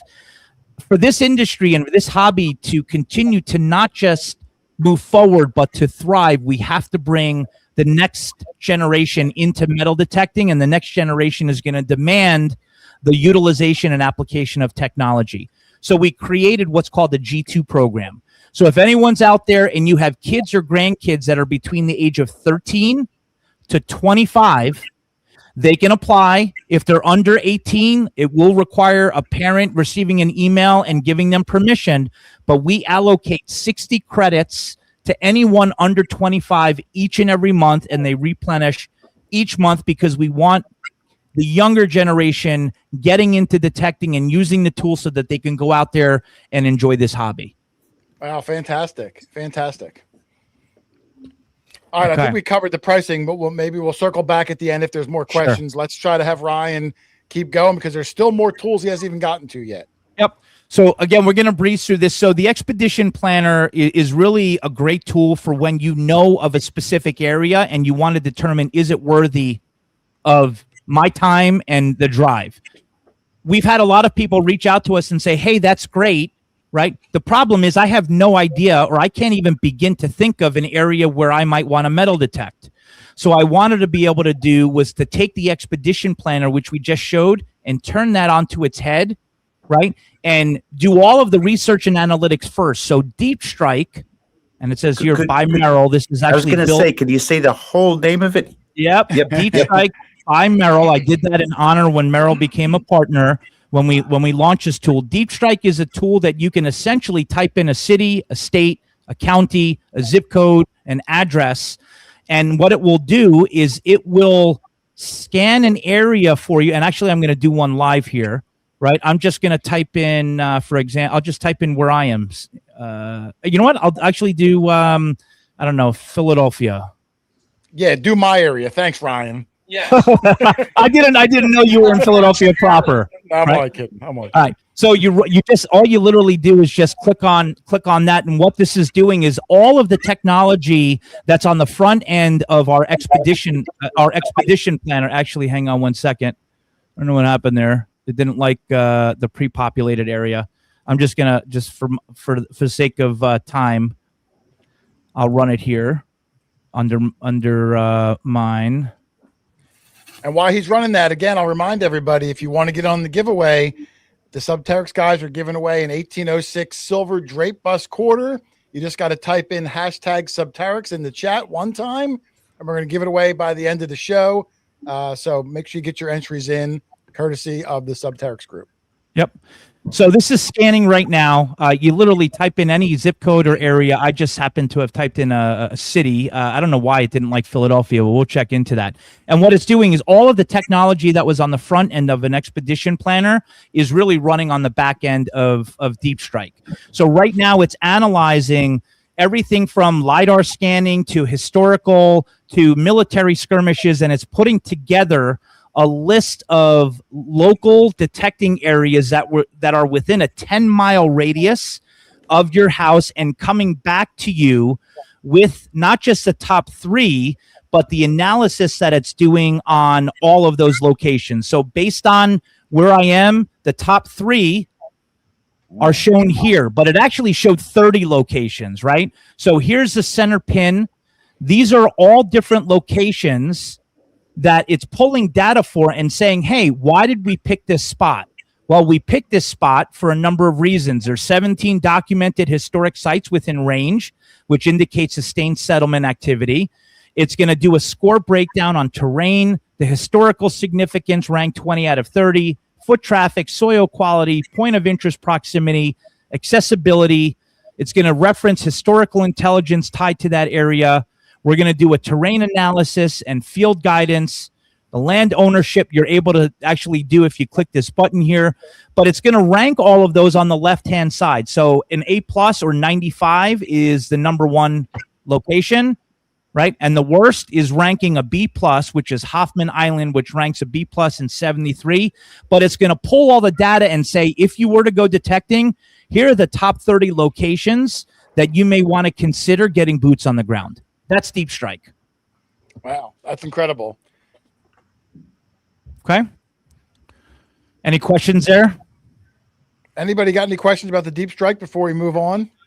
And if I miss them, I'll try to get them at the end. And I do see Merrill and Josh are answering questions as we go. So if I don't get to them, you might see both of those guys answer. Hey, Ryan. Yes. I have a question.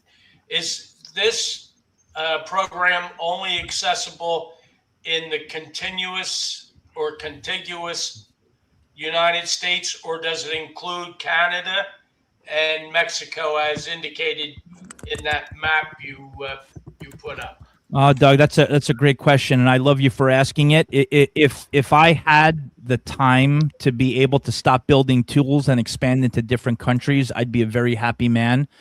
The plan is, though, to first expand into Canada and then select areas where metal detecting is just not completely illegal in Europe, right? The last three tools that we're building out is paydirt, which I showed a little bit earlier, right? We're going to debut one here live called Beach Cut.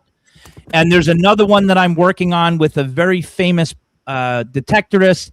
I won't say who, and I won't say what we're working on. When that's done, we're then just going to start moving to Canada and getting the same type of coverage, but with the, Canadian APIs and the details that are publicly and privately accessible. Okay, good. So it's coming. It's coming. Okay.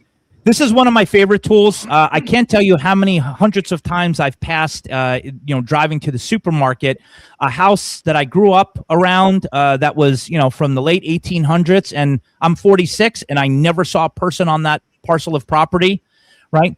Obviously, I'd want to dig there, and I'd want to try and find out who owns the property, what is the parcel size, what are the rules of metal detecting, okay? That is this tool right here that we call Property Recon Report. Right? All you literally do is just enter an address, and I actually entered my private address, and there's a reason why I'm going to show that to you. The first thing that it's going to do, it's going to pull you an executive summary. It's going to identify the address here. It's going to tell you the type of property, right? Multifamily, and it's going to tell you the owner. That happens to be my wife, right? It's going to tell you about the lot size. It's going to specifically tell you about the written rules within regards to metal detecting in the state of, or the city of New York City, right? It's going to give you a property profile as far as the land classification, the property type, the current use, the terrain, the parcel size. And the reason why I entered my address here is living in New York City, we don't have these huge houses with 3 or 4 acres. If I literally knock on the wall that's behind my computer screen, that's literally my neighbor, right? So our house, our side is 2,600 square feet. Then there's a divider or a wall, and then they have 2,600 square feet. What I wanted to demonstrate here is look how good our technology is in actually separating a single structure in half and closing in details on the property. And by the way, it also happens to be showing my pool in the back in the backyard, right? So it's able to really get smart as far as the parcel size, right? There's the ownership information, right? My house was built in 2000, so there's really no historical timeline. It will give you a baseline environmental and soil context analysis. Here's all the legalese. It's going to cite New York City and state penal codes for trespassing on private property. It's going to identify that in my area, despite the fact that I may have a New York City permit for metal detecting, that it's not applicable on private residential property. It's going to give recommendations. And then one of my favorite things here, I promise you, artificial intelligence is way better at writing than you are. I don't care if you're a scholar. Right? What you have the ability to do is fill out your personal information, identify if you're part of a club, identify if you carry liability insurance, determine or identify your experience level, whether or not on that parcel of property, if you were allowed to dig, whether or not you're willing to share any fines, let them know what you might be interested in, identify a date or dates that work for you, a preferred time.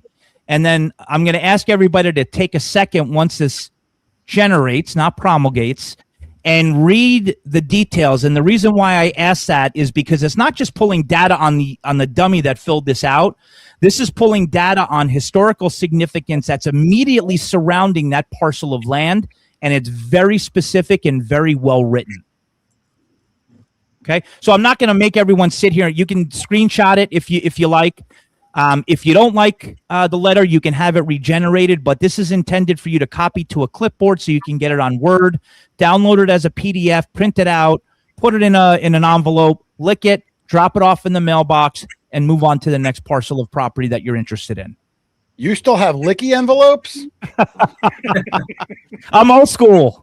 Okay. I'd say I like it, but I He still likes have the them. flavor.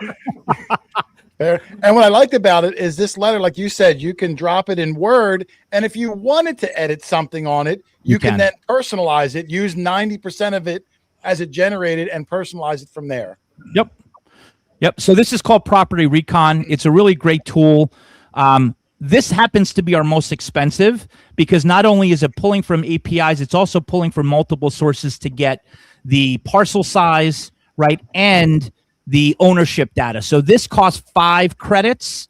So if you had a free account and all you wanted to do was use it for Property Recon, you can get 4 of these per month.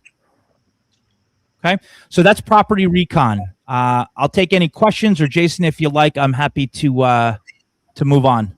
Yeah, if anybody has any questions about the Property Recon specifically, you're welcome to put them in. I don't want to hold Ryan up. Like I said, you can look for Merrill, Metal Detecting NYC, or Josh, Vets Digs Beeps. If you see them answering in the comment section, that's a credible source. They're not just, someone taking a guess. But no, I think for now we'll keep going, Ryan, and we'll try to deal with questions at the end. Awesome. Ryan, if you need a break, I could do beach. You just let me know. All right. Oh, I think I'm good so far. If I pass out, Merrill, that might be the sign. Otherwise, I think I'm good. We're only going to spend a minute on field IQ. So when I started metal detecting, it was actually Brass Medic. That's kind of one of my heroes. And first metal detector that I ever had was an Equinox 900. And Mark does a really nice job specifically with Mind Labs, but he does other detectors as well, as far as helping you set the detector based on what you're looking to accomplish. And I happen to have loved the setting that he had worked on in a video for an Equinox 900, which was my first detector. What everybody knows is when you're out in the field, you're always changing settings, right? Depending upon the mineralization, depending upon the separation.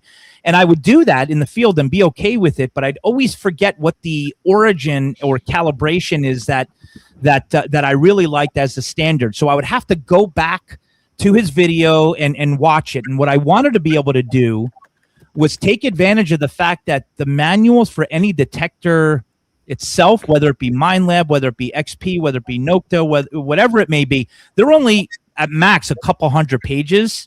That's nothing for artificial intelligence. So what Merrill and I did is we ingested 15 of what I consider to be the most commonly used and, for the most part, the most powerful detectors that are available, right? We are adding more.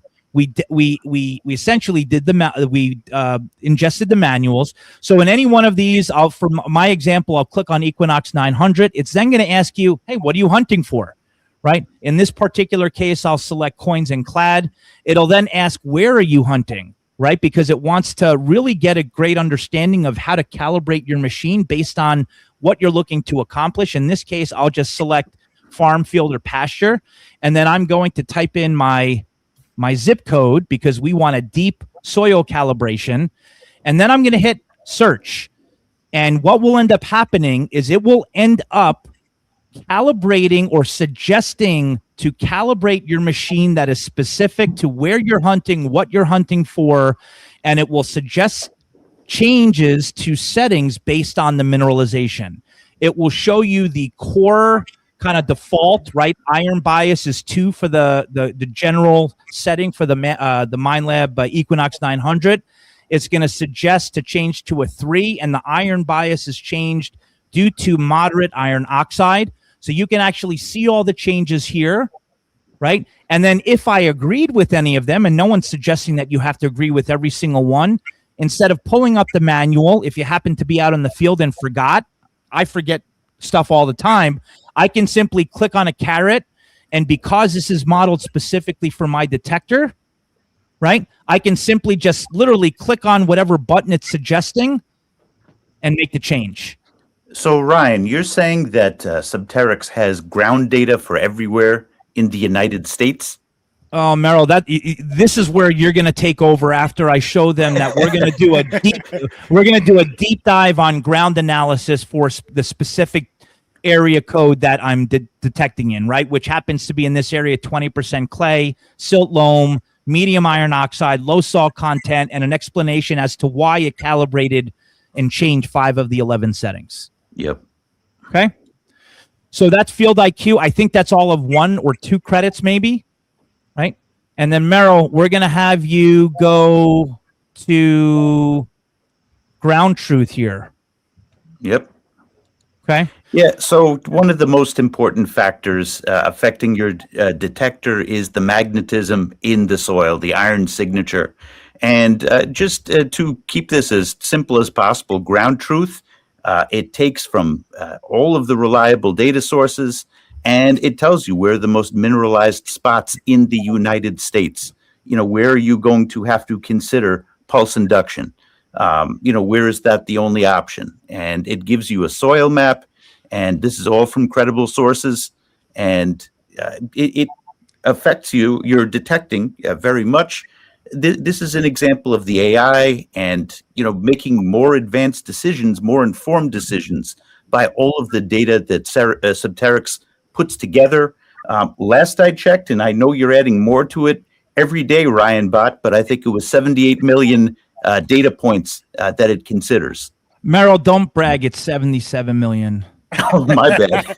Merrill's always embellishing. Always God, Merrill, be humble a little bit. Off only by 1 million. Sorry, guys. Yeah. Math wasn't my thing, but in all seriousness, it gives you that really educated guess, and the computers do so much of the work for you because we're connected to these great data sources, and it helps your detecting. Yeah. So you can literally pick on any point in all of the United States, and it's going to not only give you the specific ground analysis for any point, but it's also going to show you the entire area that shares the same detail as far as the soil. So you'll notice here as I click on this parcel of the piece of property is Chuakla and star soils. It's going to tell you the texture as far as sand, silt, clay, the pH, the chemistry, the organic matter, right? The deep crustal magnetic, that's one that science is really interested in. You can change it, and it will then just pull the data and show you, depending upon where you're looking, the exact details that you need. So this tool, we jump tools on you. This one is called Ground Truth, and it shows the signatures in the soil. Wow, impressive. And again, just another one of so many modules. The app is it gives you everything you could think of, plus some. It's really incredible. You guys thought of so many different things, implemented it, and put it all in one tool. Merrill, you want to talk about MapSeller? Yeah, I'll give you like the Cliff Notes version in that you can just type in where you are detecting, where you live, and you have access to 45. I don't want to embellish this, okay? If I remember correctly, Ryan, it's between 44 and 45,000 maps. So you can look. Merrill, I love you. You're being way too modest now. It's actually 1 million. We've pulled in 1 million, literally 1 million maps and different types of documentation for our. By the way, Jason, this is completely free. You don't have to be a member. This doesn't cost any credits. You can type in your location. And the difference here is it's literally museum quality. So the clarification process that we have, you can tell this is an old map from 1775, right? Usually when you zoom in, it gets pixelated. Sure does. Look how close we're able to get, even in maps that are ripped. Right? Like I was saying, 1 million maps. That's what I was saying. I just have a little cold here, I find that a similar site that I use sometimes, Historic MapWorks, a lot of maps, when you zoom in, it does pixelate. So again, just like with the LiDAR, I have to view it from such a height difference, and then you can't really see. I love how your AI takes those maps, and as you zoom in, just fixes it for you. It's like magic. Yep. Doesn't matter what type of map, right? We're able to get down to as much detail as we can, so that it literally feels like the map is in your hand. No, I agree. And listen, I saw a couple of comments where people were saying like, oh, well, I use a lot of these tools already for free. And I'm telling you, I thought the same thing. This can take whatever you're doing and make it better and include so many other modules, all consolidated to one spot. A lot of it is free. A lot of it is minimal. I really think when you try it with your free tools, it's going to make a believer out of you. And I get it. Some of these things you can scour 12 different sites. I do it. But to have it all in one and so much more robust on top of it, it really is a game changer. Go give it a chance. Let's talk about Fathom real quick. Right. So this actually came through from a user that had told us, and again, I had all of these set. That's where I got the 45,000. Oh, maybe that's where you got the 45,000. That's where I got the 45,000. Okay. All right. So we'll forgive you there. But this tool called Fathom actually came about from a user that loves to detect on a beach. And that user had asked us, sorry, I'm just trying to get my bearings here. That user had asked us to create a tool that allows her or him, I can't remember who it was, to identify shipwrecks that were wrecked close to the beach where artifacts may make their way to the shore. Right. So we just put in any type, just put in a random location. Right. And we'll see here the Anthony Wayne shipwreck. Right. It's going to tell you data on this particular shipwreck itself. Right. It's going to give you detecting intel. Right. And basically what we're able to do is get information. And by the way, this is like a random place, I think in Ohio. I actually meant Cape Hatteras, North Carolina. Right. But there are data points here that will give you the ship details, and then it's going to give you recommendations as to what you should be doing, whether there's a chance for debris to run the shore, because we do track the currents and to see the depth. And then we also, similarly to the expedition planner, when it comes to ships and registrations, there's a lot of architectural plans and a lot of registrations and renderings. We're actually able to bring back what a ship that is already sunk looked like whenever it may have existed. But we have about 44,000 known shipwrecks in our system that you can pull from. Yeah, when we in the pre-show last week, we looked up a small area in New Jersey where I live, and in like a 1 mile radius, I forget, like 70 some shipwrecks showed up, all close enough where things would wash ashore. And I'm not really a beach hunter, but just looking at that kind of made me want to grab my machine and go give it a try. It's amazing. And earlier we had a comment somebody was asking in the chat, and I mentioned this in the chat when we were talking about it, and they asked about rivers.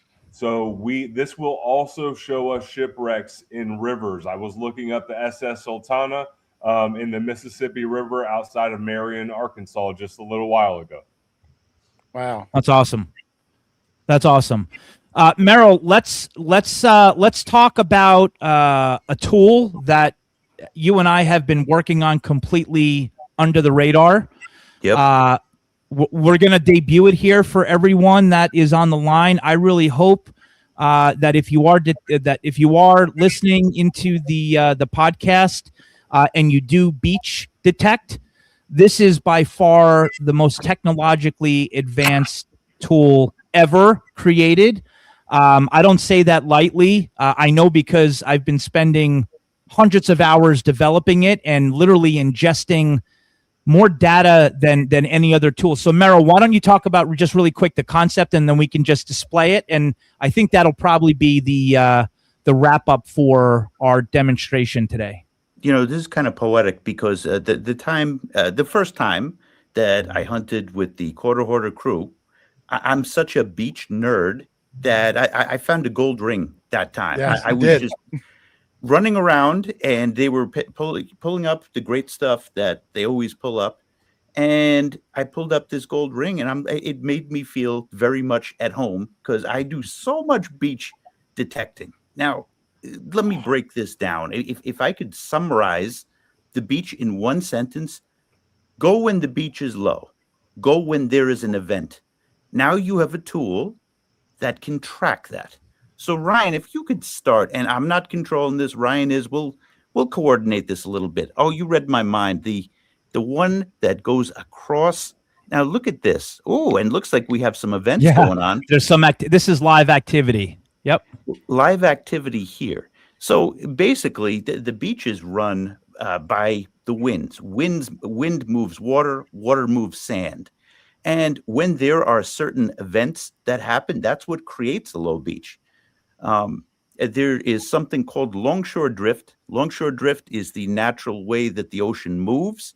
Of course, fueled by the jet stream. And whenever something, it's like a Rube Goldberg device. Whenever it's normal, you have like this, left to right movement of the waters. And then you could have certain events, storms coming up, hurricanes, bigger storms. You get these beach cuts when there's a dramatic shift in the wind direction.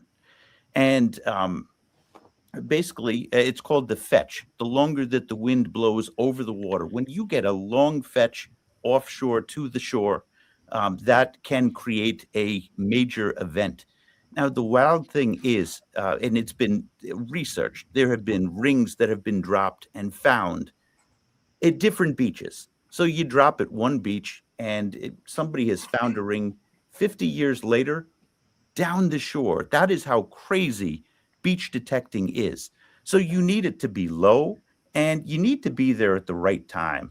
And I call it a bloom. Whenever you see black sand all across the beach, that's a good time to do that. And it kind of works like a gold pan because, when you're doing a gold pan, all of the heavy stuff goes to the bottom.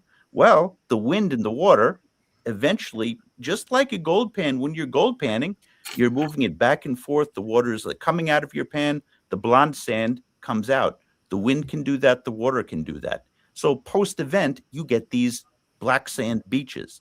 And that's when you know that it is ready. Long story short, our tool can cue you in to whether or not your beach, your shoreline is prime to be to having an event. Now, of course, there's the summer season. If you're going and it's a beach that is like absolutely packed in the summertime, even if it's not event driven, you might get some great stuff there. You might get a gold ring, but I always find that it is later in the season. September to December, even January or February, that's prime beach season for me. And I'm going to be tuning in, you better believe it.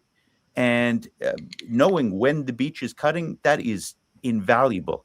The last thing I'll say about this is, it's tick season right now. All of the LiDAR and the aerials, that's stuff that is really dominant in the wintertime, when ticks are away.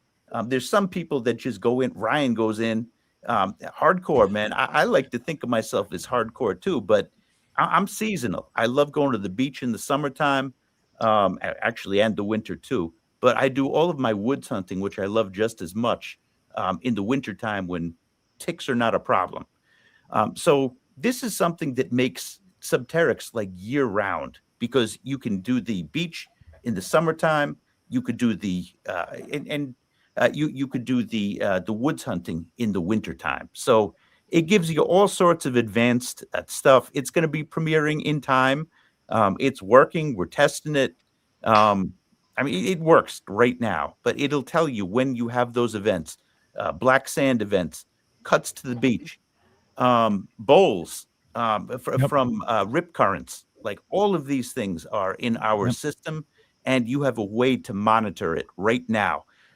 I'll say this, it is a global program. You were asking before, when is Subterrix going to go to Canada? When is it going to go to Europe, other countries around the world? We're going to do that. There's no doubt we're going to do that. But we are sharpening this first. Ryan and I worked on this all week. I provided the logic. Ryan Bott, he's the genius that codes this with the help of his other genius nephew. You're in good hands with that. We want this to be special. We want this to be amazing. We want this to be global in terms of its scope within metal detecting, not just one type of metal detecting. Let's perfect all, and let's be really ambitious with this. Yep. So if as you're just looking as we wrap up here, any one of these tiny little points. So this is in beta right now, everyone. Right, this isn't a launch tool. We haven't made our way kind of to the West Coast yet. So you'll notice we just got to the East Coast of Texas, right? But and all of these tiny little dots are different beaches where we are connecting directly with the buoys. We are connecting with different systems to identify the wind, the wave, the speed, the cut, so that we can put the best technology into the detecting or the detector's hands, so that the most optimal time to go to the beach so that you can potentially recover. And again, this goes back to the very beginning. This is just a tool, right? It's just technology. It's not intended to replace skill, right? It's intended to complement it so that anyone that's using it at their discretion can potentially have a better outcome. There's no guarantees in anything, but I will tell you through some blind studies that we've done, the average yield that a user of Subterrix has when they're using it versus not is about 38% in more fines, right? And that could obviously be chopped up in a number of ways, but this is intended to be complementary both post and pre metal detecting. The information is there. Use it at your discretion and then go out and have fun. This isn't intended to be disruptive in any way, shape, or form. There was one more. I said you said you were wrapping it up, but there was one more thing that I remember specifically from our meeting last week. And if I just say Airbnb, if I don't know if that was STEM you recall, that was such an interesting concept that I know a lot of people might want to take advantage of. Yeah. So, the concept of, look, Merrill and I are in New York. We're in different boroughs in New York City. And the concept of permission, at least for New York, doesn't really exist, right? If you show up to someone's house unannounced and knock on their door, you're likely to have a shotgun pulled in your face, right? It's not the same as it is, in other areas. And look, there's plenty of nice New Yorkers, but we're just a little bit different.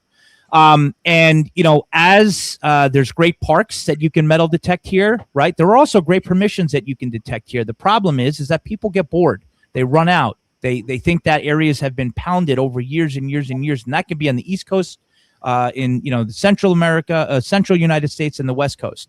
So I thought to myself, it'd be really interesting if we can leverage technology and create a two-sided marketplace that puts together both detectorists and property owners, detectorists that are out of properties or out of permissions that would pay to access land that otherwise they would not even know exists, and property owners that have parcels of land, most of the time in the middle of the woods, right, that want to monetize their property. So what Merrill and I have been working on, and it's a month and a half overdue at this juncture, we're just working out the fine details, is we actually contracted with one of the largest organizations that leases out hunting properties to hunters throughout the United States. And when a lease on a property is up, or that lease is not being used, the owner has the ability to ingest Subterrix and create an opportunity for them to have revenue. So we're working on about 220 properties to start off in the Northeast, right, across the eastern seaboard, right, where people have essentially agreed to allow our users to access their property at a cost, right? And the concept is literally identical to Airbnb. As a matter of fact, my chief developer is on the line here. He's very familiar with Airbnb code, and the front end and the back end is almost identical to it. There's a profile of the property, right? The principal of the property creates it with different types of pictures, descriptions, what the rules of the road are, how many hunters are allowed on the property. It'll give historical significance. We also pull some data as well. Any discounts that might be associated with the property, whether it's multi-day or weekends, we will analyze and do a hunt score, right? But what we also had to do, Jason, in this case, is we had to build logic into it, right? A property that's been hunted for the first time scores very differently than a property that's been hunted 20 times, or rented in this case. So each time a property goes up for a listing and it's virgin ground, well, depending upon, its inputs, it's going to get a higher score. Each time it's rented, we reduce that native score by 3 points, because although it still has value, it has less value. So you can go online, type in your zip code. When the platform launches, you'll be able to access it. You'll be able to take a look at the properties. You'll be able to book it. It's fully automated, and it works just like Airbnb or Vrbo. Yeah, I thought it was great. I mean, I can't tell you, Ryan, how many emails I get in a week asking people to either join us or where can I go? And I don't know what to tell you. Like, I don't know your area where you can go, and I don't know your level of comfort of knocking on someone's door. I thought this was a really cool feature that might enable people. You pay money to get access to a house that you may have never dreamed of before. And you can see all the specs on the house. How old is it? How big is it? It'll have all the rules, like you said. Do you get to keep the fines? Do they want to see them? Whatever the rules are, just like we would do on a regular basis. And you decide if it's something you want to venture into to see. No guarantees that you're going to find anything, but it might open up the door to people that don't mind paying for an opportunity where otherwise they would have never had the opportunity. So I thought it was another great feature added to the site, along with so many others. Yeah, the last tool that there's several tools, but will be the last one that I'm going to attempt to show. It's called Sitewatch, right? This also came to us by a request of a user that said, "Hey, you know what? There's a lot of properties that I'm around that are scheduled to be demolished. I would love to be able to get access to those properties." So what we did was we were able to connect to a number of APIs and agencies there. Anytime a house is approved for demolish, that's public data, right? So you are literally able to select your state, right, and do a search for demolitions. You're able to sort from newest structure to oldest, right? And what it's going to do is it's going to give you virtually every single parcel or piece of property that has been approved for demolishment, and it's going to give you the native data associated. So this particular property is on Bruno Avenue in San Francisco, right? It was built in 1900. Here's all the filing details. It's scheduled to be demolished. It's a 5-bedroom single-family home. It's a residential building.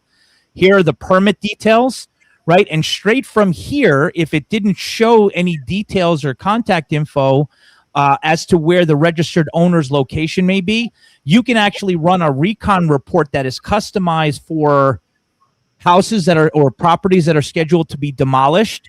It will run the same type of report, but give you the same ownership data as the prior report that we saw, so that you can potentially access this property, because usually when a permit is approved, the average nationally for that house or property to be demolished is about 30 days.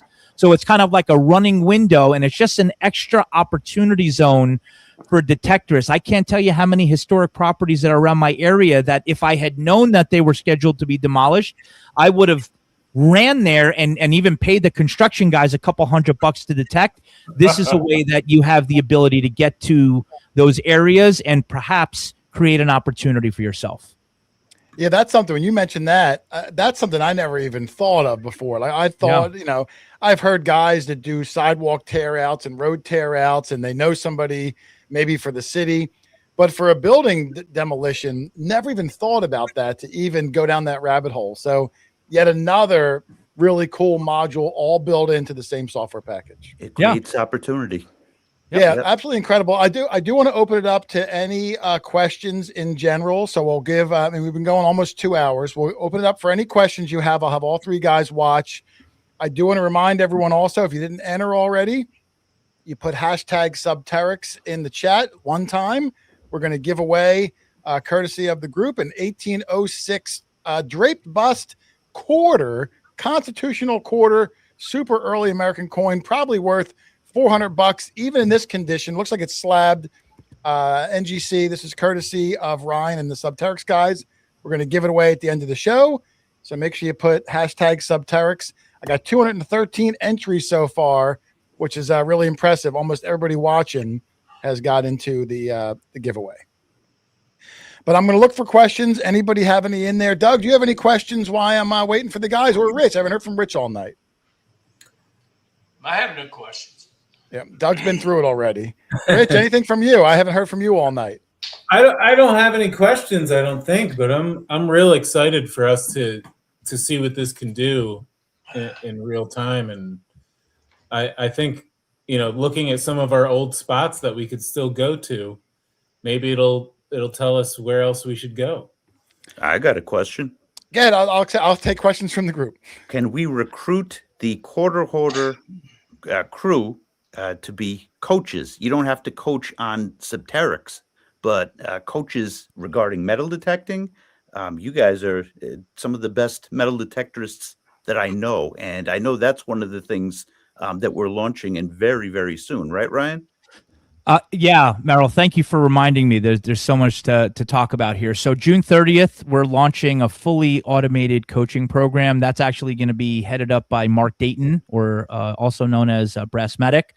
And to be clear, this is not a scenario where you're coaching to teach people how to use Subterrix. If you have a skill set and you're an experienced detectorist and you enjoy teaching others, it's an online, essentially video classroom where you schedule your own hours, your own days, your own rate, right? People come to the landing page and they look for different things. You may be an expert, with one type of machine. You may be, a guy that loves to dig for gold. You may be someone that digs in the field. If you want to make some supplemental income, right now we're accepting applications. That'll be through the 30th. We're not allowing any of the public to get access to book just yet, but we are looking to bring 50 coaches onto the platform, set their own rate, set their own days, set their own time. All of it's automated, so you have to do nothing other than show up, spread your knowledge, and you get paid. So thanks for that, Merrill. I totally forgot about that.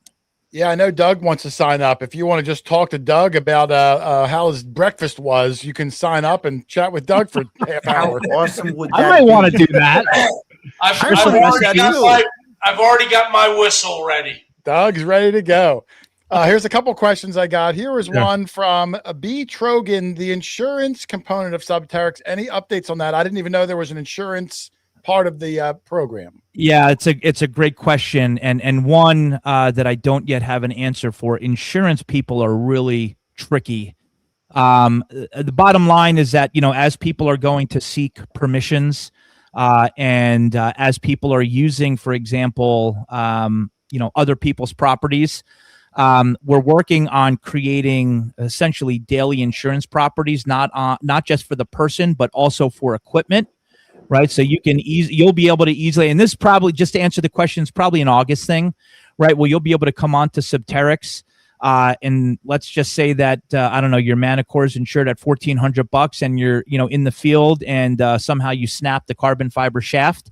Well, I mean, you're covered, right? Because you can buy a policy, or God forbid you're detecting somewhere or on someone's property and you get hurt. Well, there's an insurance policy for that. So we're trying to integrate insurance to ensure that, people have access to it, but it's incredibly tricky to offer that type of insurance because it's so bespoke. Thankfully, I'm in the financial services industry. So I have a lot of connections there. We're working feverishly on it. It'll probably be ready, August or latest September timeframe. Okay. And I would venture to guess that if anybody has an idea to add or enhance, if you reach out to Ryan or Merrill or Josh, it seems like they've thought of everything. But if they haven't, put some suggestions in. It seems like this passion and everything they think of has been brought to fruition or is in the process of. So if they can make this the best app that's ever been around, I'm sure they will take any suggestions. Please, no, I can't build anything. Please. I already begged Merrill to let me out of the cage once in a while. I'm just kidding. We take suggestions all the time. We actually have a suggestion box, if you will, somewhere. I think it's under the more section where, our users can essentially tell us when something's wrong, tell us if they want a tool that we don't yet have. I personally read those every day. By the way, I also give my cell phone number to absolutely everyone. I text and call and speak with our users at least a half a dozen times a day. As a small business, you have to be available, right? And you have to listen. And by the way, that's just not the compliments. The compliments are great. The best way for us to continue improving is when our users tell us what absolutely stinks or is not working properly.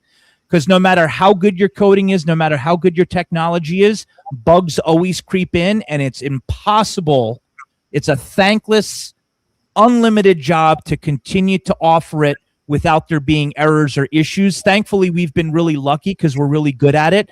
But please, by all means, if you have a suggestion or you're noticing something's not working correct or you don't like the way that it works and you have a suggestion, I spend at least an hour a day going through all of those emails.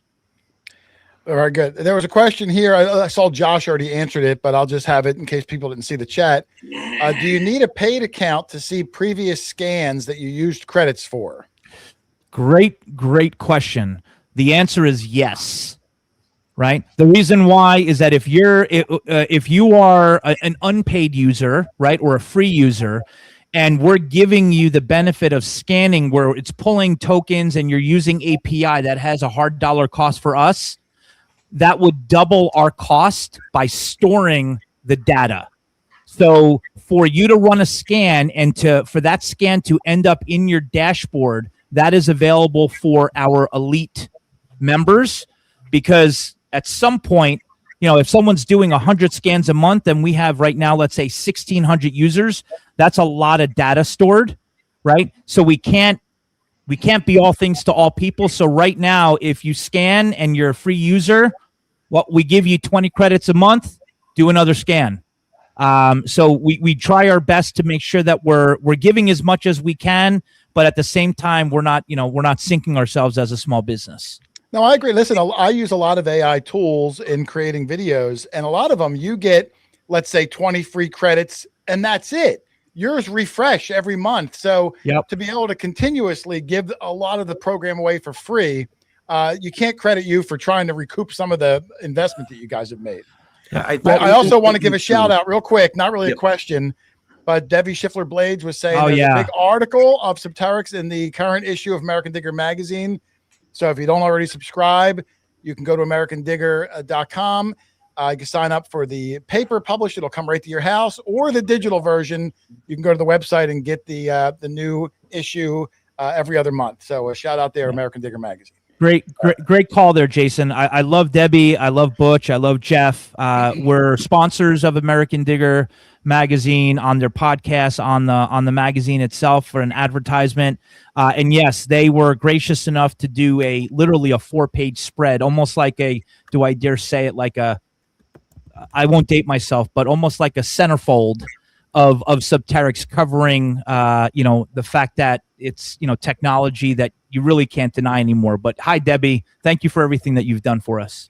Yes. Thank you, Debbie. And we've had them on the show. All three of them, awesome people. Everybody over there, awesome people. So I don't see any other questions right now. I'm going to try to keep my eye out. I thought, why don't we give away, if you don't mind, an 1806 Drape Bus Hoarder. Now, I had to give Doug the sad news that he is not eligible, unfortunately, for the giveaway as a member of the group. But if you use the software, Doug, that you just learned about, maybe you'll find one this weekend. Fingers crossed. So let me bring up the tool. If you didn't already do it, you can see at the bottom, type in #Subterrix. You probably got another 30 seconds or so. I'm going to remove this and add in the module. So give me a second here while I share the screen. That way you guys can see. Josh, while we're waiting for that, do you want to just quickly touch on ambassadorship? Absolutely. Good. So we have had some questions in the chat. Some people have asked if they're content creators, how can they get involved with Subterrix and helping us and supporting us? We love to partner with you. If you reach out to me directly at jsipes, S-I-P as in Paul, E-S, at subterrix.com. You can ask me any questions you have. We're happy to review anything. And then the direct application is simple. It's just subterrix.com/ambassador. Are they? And do you guys have all three of you? Is your email address available on the subterrix.com website in case they wanted to reach out? Yes. Ooh. I don't know if it's on the actual website, Merrill. It's all simple though. So it's going to be the first initial and last name at subterrix.com, right? So jsipes Subterrix.com, rmarcus@subterrix.com, and Good then luck good with luck doing Kazanjian. Merrills. Yeah, I was gonna Good say. luck with Kazanjian. MKAZANJIAN at And I buy Subterrix. it Just too. don't have to email use- Merrill. Just email me or Josh. You have to use the tab key when you're typing Merrill's name in. All right, I brought it up to the stage here. 233 entries. Awesome. Again, the Subterrix guys, Ryan, Merrill, and Josh, nice enough to offer away an 1806 drape bust quarter, one of the few American coins that no one on our team has found before, drape bust quarter. So a heck of a good prize there. Like I said, I'm putting my personal estimated value at least $400, even at this coin. Well, I can't bring the picture up, but it's graded, it's slabbed. So everyone's got a chance to win one. We're going to give it away right now. And Ryan, would you like to do a drum roll, my friend? Literally? Don't you guys? Yeah, literally a drum roll. Merrill, you do. Oh, I'll do one like this. Yeah. All right, get Merrill. Give me the lip drum roll. Come on, Merrill. Merrill, you do it, Merrill. Oh, a cymbal smash too. All right. Hey, good luck, everybody. Again, courtesy of Subterrix, subterrix.com. Good luck, guys. 1806 drape bust quarter. Let's go. Nice. Kelly Levea, congratulations. Kelly, if you're still here, you got 1 minute. I said it earlier, 1 minute to say I'm here, and then you are the winner. If I don't hear from you in a minute, we're going to draw again. I want somebody who's stuck with the show all night. So I will give Kelly, if my moderators, if you can help me watch, I'm going to try to keep an eye on it also. Kelly Levea. You're going to kick yourself in the pants later if you left and saw you would have won. It's the only rule I got. You got to be here. It's the only rule. That's I a don't good care rule. if you live on the sun. I don't care what. You got to be here. So Kelly Levea, you are on the clock.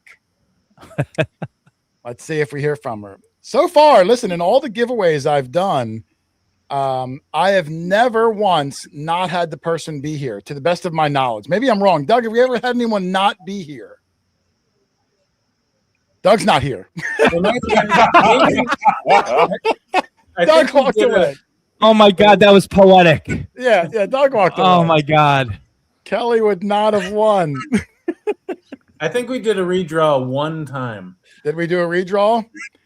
All right, I'm looking. I do not see it. Kelly, you're going to be sad, and there's no fight backs. If you call me tomorrow crying, there's nothing I can do. We're man. gonna there she is. Okay. I see it. All right, you just made it, Kelly. Thank you. Kelly, I need you to just put your zip code in the chat. Put your zip code in here, and then after the show, email Ryan. I'm going to put his email up right now. And as long as your mailing address matches the zip code, we'll know that really is you. Because if not, I have no other way. Ryan, can you give me your email? I'm going to type it up on the screen. Yes, sir. It's just simply rmarcus, MARCUS, at subterrix.com. I'm putting it up right now. Let me make sure it looks right. I think that looks right. I'm going to put it up as a banner. And just verify that for me, Ryan. Perfect. That's perfect. All right. So, Kelly, put your zip code in the chat, please, before the show is over. It's their only way we have of verifying. And then once I see that zip code, it's official. You've gotten it. Do you want to do a second place prize for a year membership of Subterrix for free? Oh, wow. Do you want to do that? A second place prize, a year membership. Wow, that's an exciting thing. I had no idea that was going to happen. Oh, There's yeah, Kelly's zip code. Ryan, Awesome. Write that down, Ryan. I got And then Kelly, when she emails you, only in case you get 10 people emailing you saying I'm Kelly, the zip code better match 13069, and you can mail that incredible coin out that I'm actually jealous. I wish I was eligible to have won that. Yeah. So congratulations. And what I'm going to do is, hey, that was nice of them to offer 1 year membership completely for free. So if you stuck around the whole show, A, I appreciate it. B, I hope you learned something. And C, you got a chance to win a 1 year membership to do everything you need to do. Awesome. So we will do welcome. Oh, and welcome back, Doug. Nice to see you here, buddy. Did you spend the day in a hospital bed? No. It's funny, Doug, because I was asking you, I said, Doug, have we ever had anyone not here when we gave it away? And when I looked up, you weren't there. So it I'm was glad funny. I set a precedence. Yes, you did. He couldn't have set that up better, Doug. That was amazing. I know, that's what I looked up and I was like, "Where's Doug?" Kelly, you are covered. Congratulations. No need to do anything else. Just email Ryan. You see his email scrolling across the bottom. rmarcus@subterrix.com. And we're going to give away one more. We're going to give away a 1-year membership to Subterrix. Again, subterrix.com. And I'm going to draw it right now. This time, Josh, if you're still there, I'm going to have Josh give the drum roll. Nice. Oh, that's good. That's good. Boy, Good luck, everybody. boy, 1-year that's membership. No, 1-year do it. membership. Good luck, everybody. 300 credits a month. Wow. There Carrie we go. Holderreed. Carrie Holderreed. I think I just saw that name a minute ago, too. Carrie, if you're still here, I need your zip code also. You can say I'm here or just type your zip code in, either one, just to make sure you're here. And this one, I don't even know. You could probably, well, let's see if Carrie's here. I have a feeling they are because I thought I saw that name pop up when I was doing the first draw. I'll just give it a second. you're right, Alicia. K names tonight. They're getting it. A lot of K names tonight. But up Angie. there's Carrie right there, and there's a zip code. Awesome. So Carrie, reach out to Ryan. His email. Is that how you want him to reach out to you, Ryan? Just email you? Yeah. Oh, yeah. It's totally fine. Yeah. Email's just fine. I live by email, so absolutely. Okay. Congratulations, Carrie. Yes, congratulations, and everybody. Thank you all for joining us again. I'll stay on for another minute or so, looking for any questions. If not, you can reach out to Ryan. His email's at the bottom. You can reach out to Merrill. You can reach out to Josh if you have any questions. But look, it's free. Go sign up, play around. You got 20 credits to mess around with. A lot of the modules are free. There's no better way to learn something than to jump in and play with it. And I guarantee you're going to find something of interest that's going to pique you. And then if you stay at that rabbit hole, you might just want to sign up, because what it can do all together in one place that makes metal detecting that much easier, you're going to have a much higher success rate. What'd you say, 30-some%, Ryan? Yeah, 38%.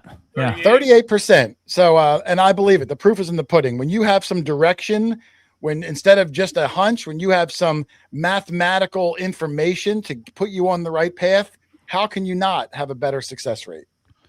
So I see a question here, Jason. Someone said, can you bank credits by saving for a few months? Do free unused credits expire each month? They do. So the credits that are allocated, whether it be the 20 that come for free or the 300 if you pay, they expire every single month. It's not like, old T-Mobile where you get rollover credits, or I don't know if it was AT&T, unless you buy credit packs. Those are yours to keep, right? So if you blew through your 20 and you bought another 50 for whatever, $3.99, those do carry over. But the native credits that come with either your free account or your membership, they expire each and every month, and then we just replenish them. I'm going to tell you this. If anyone runs through their credits and you're enjoying the platform and it's just not the right time for you to upgrade, or even if you have upgraded and you're going to whatever and you're using it, reach out to me. I'd be happy to do what I can to have you continue enjoying the program by dumping some credits into your account. Well, there you go. I'm telling you, give it a try. You're not going to regret it. I see it. Accommodating than that. It looks like Debbie posted that you're also going to be on the American Digger Relics Roundup this Monday, maybe giving away another membership. I'm not going to say for sure, but make sure you check them out. If you didn't get your question in tonight, you can check them out this Monday on the Relics Roundup show and maybe get your question in there. So another shout out to Debbie and the crew there. Otherwise, I think we're going to get ready to wrap this up. Again, if you have any questions, Ryan's email is scrolling at the bottom. Reach out. American Digger Magazine show Monday. You can ask another live question if you need be, but go check it out. Subterrix.com. I'm telling you, you're going to like it. You're going to seem overwhelmed, but don't worry about it. Work on one little module at a time, and eventually you're going to learn the whole site will be like second nature. Yep. So that being said, Merrill, Ryan, Josh, thank you guys. I appreciate all the info. I hope everybody out there got something out of it, and I hope everyone out there has a little more success on their treasure hunts. So thank you, guys. I really appreciate it. Thanks, Jason. Yeah, thanks for having us. Yep. We're going to ready to wrap this up. I'll put you in the green room if you have to go. That's fine. If not, maybe I'll catch you in a second. All right. See you later, Thanks, guys. everybody. Yep, you got it. Good night, guys. All right, let me put them in the back. Doug, what do you think? I know we've already done this once, so we have a little bit more information. Yeah. We got to use it on this last property we did. It's incredible, Doug. It gives you a better starting point. And even if you're going to walk that whole property anyway, like we do, at least you have a little more confidence because you know where things were. You have all these tools at your disposal. I thought it was an incredible thing that's leading the technology into the future. Yeah, if you can minimize the time you're walking around aimlessly looking for a hot spot by utilizing this program, by all means, get into it and save yourself some time and energy and put it to good use. Yeah, no, I agree. It's really good. And I'm seeing some more questions come in. I'm not going to go into them all. A lot of them were answered earlier. If you go back and watch the show, I see one here. I'll bring it up real fast. Do you need a computer or use a phone? At the present state, you need a computer. It's just too resource intensive for a phone. They might be looking into an app later. Right now, you got to use your computer. I used mine the day before. And who wants to spend your hunt time like researching? Do that the night before. Give every daylight hour to get that machine swinging and find more things on the ground. Exactly. So, all right, Doug, I think we're going to wind this up. It was a heck of a good show. I got the sore throat tonight. You hardly even talked. Well, I wanted Ryan to really get the information out. Me and you trying to explain it would have been futile. Yeah, I'm the last guy you need to explain technology to. That's the truth. So we're going to wind this up. I'm going to give Doug and Rich the last word, but I real quick want to thank everybody for hanging out all night. I hope you guys got something out of it. I want to thank the moderators again, Teresa, the treasure hunter, Metal Bree Detectorist, and Alicia from Hot Mess Fishing. Thank you guys for hanging all night. If I didn't get to your question or any hellos, I apologize, but we should be back again next Thursday, another fun show. So I hope you guys will tune in then. Yeah. But otherwise, Doug, Rich, I'll give you guys the last word, and I'll start with you, Doug, even though your throat's sore. I'll keep it short. Thanks for tuning in. Get a hold of this program. It'll do a lot of good and for a very reasonable price. So, and as we can see, they're willing to work with you. If you overuse your credits, give them a call or a text and they'll see what they can do for you. Yeah, really easy to work with. Like I said, everything. Yeah, I couldn't be happier with everything I've seen so far with it. So kudos to the group. Yeah. Rich, final thoughts, and we're gonna get out of here. Thanks for everybody for coming and those guys for explaining everything again. It brought clarity, even more clarity to it. But I'm excited to use it, and I know we all are. It's going to be great that it's all those tools in one spot, and it's not going to take hours anymore. You know a tool I wish it had on there? Did you ever see that tool, Rich, where you could put a picture of your face in, and then you can have the computer put different hairstyles on you to figure out what hairstyle would look best? I wish it had that. Yeah, I need a hairstylist. I want to know what I would look like with like Rich's beard, or if I had like curly blonde hair. Did that. I'm gonna put a suggestion and see if the Subterrix will. No, I'm only kidding. It's so robust. It's good luck trying to find an extra module that's not already in there. So, all right, I'm going to have the last word, I guess. I want to, again, thank everybody for showing up. It was a heck of a good night. I appreciate you tuning in. But, hey, for now, we're going to get out of here. So thank you all for watching. Given out too. Oh, absolutely. Yes, absolutely. And congratulations to both winners. So, hey, thanks for watching, everybody. Happy hunting, and we will see you on the next one. Later. See ya. See ya.